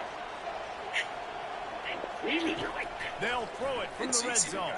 Official partner of Major League And that one's incomplete. We're taking a shot there, but couldn't hook up. It would have been a high-level play, but it's a play this quarterback expects to be able to make when he has a guy open. And these quarterbacks start practicing doing 7-on-7 and having quarterback coaches when they're like 7 years old, 8, 9 years old now. So even when they don't have wide open wide receivers, you still expect them to fit that ball in there and make it happen.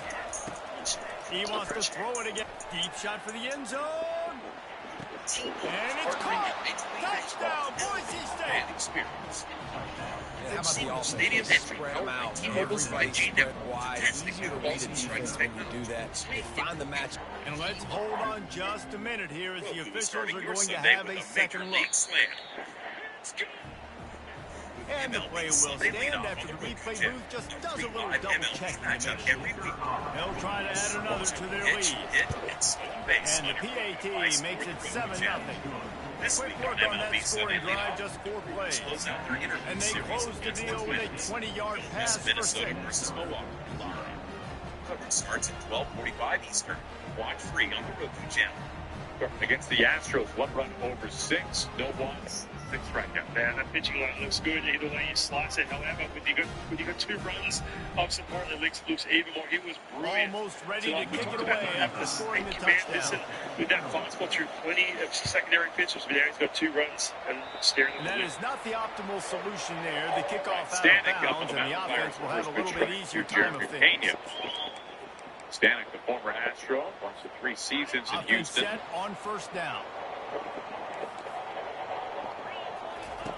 They're going to throw it to start the drive. Just a short pass. He picked us to Beacon Plumbing, caught the pen. That's about as close as you can get to that marker, and it will be second and just a few reps away from the first down. If this bullpen, they get the chances, it's going to be lost in that 7th inning. If you get Santos in that 8th inning consistently, hopefully, because of his that ability Britt's got service. it's so unique and special. Santos get that 8th, get Stanek for the 7th, and then You ain't getting by all these guys right up the middle unless your offensive line and your tight ends and everybody is putting in the work up front, committing to blocking. The running back does a great job finding the hole, exploding through. How about that nice big Santos make his Mariners debut on the last trip. And you can forget running in the middle against this defense. Up on the mound, we weren't sure. Great play by the linebacker. What his status would be coming out of the break. He had to leave the mound. Clearly uncomfortable after a walking batter. Misfired the fastball left, holding his back. Turned out to be nothing more than a backspin. That leaves them with 3rd and 4. That is what I'm talking about. Every defensive players want those opportunities. Quarterbacks slide so much, but you can get a big hit on them. That's exactly what you want to do. Make him feel that now. So if you get back on that back issues before, it's not like you pitch at your rate, just does lingering. So all of a sudden, drop off in velocity, or you want to see that command start to go because you're trying to pitch around something. And the Golden Gophers are marching down the field. The command isn't quite there just yet, but he's got that softer part of the line to get through right now. They'll leave it with him. Nowhere to go. The ball's loose. And the defense got it. Stanek will have to work around a lead-off walk. Tying run is at first, and Pena, who runs well. And after that, I can go eat. Stolen bases on the year for Pena. I'll take this up. See. Good pitch right there. Slider from Stanek. Jake Myers, he's forward teammate.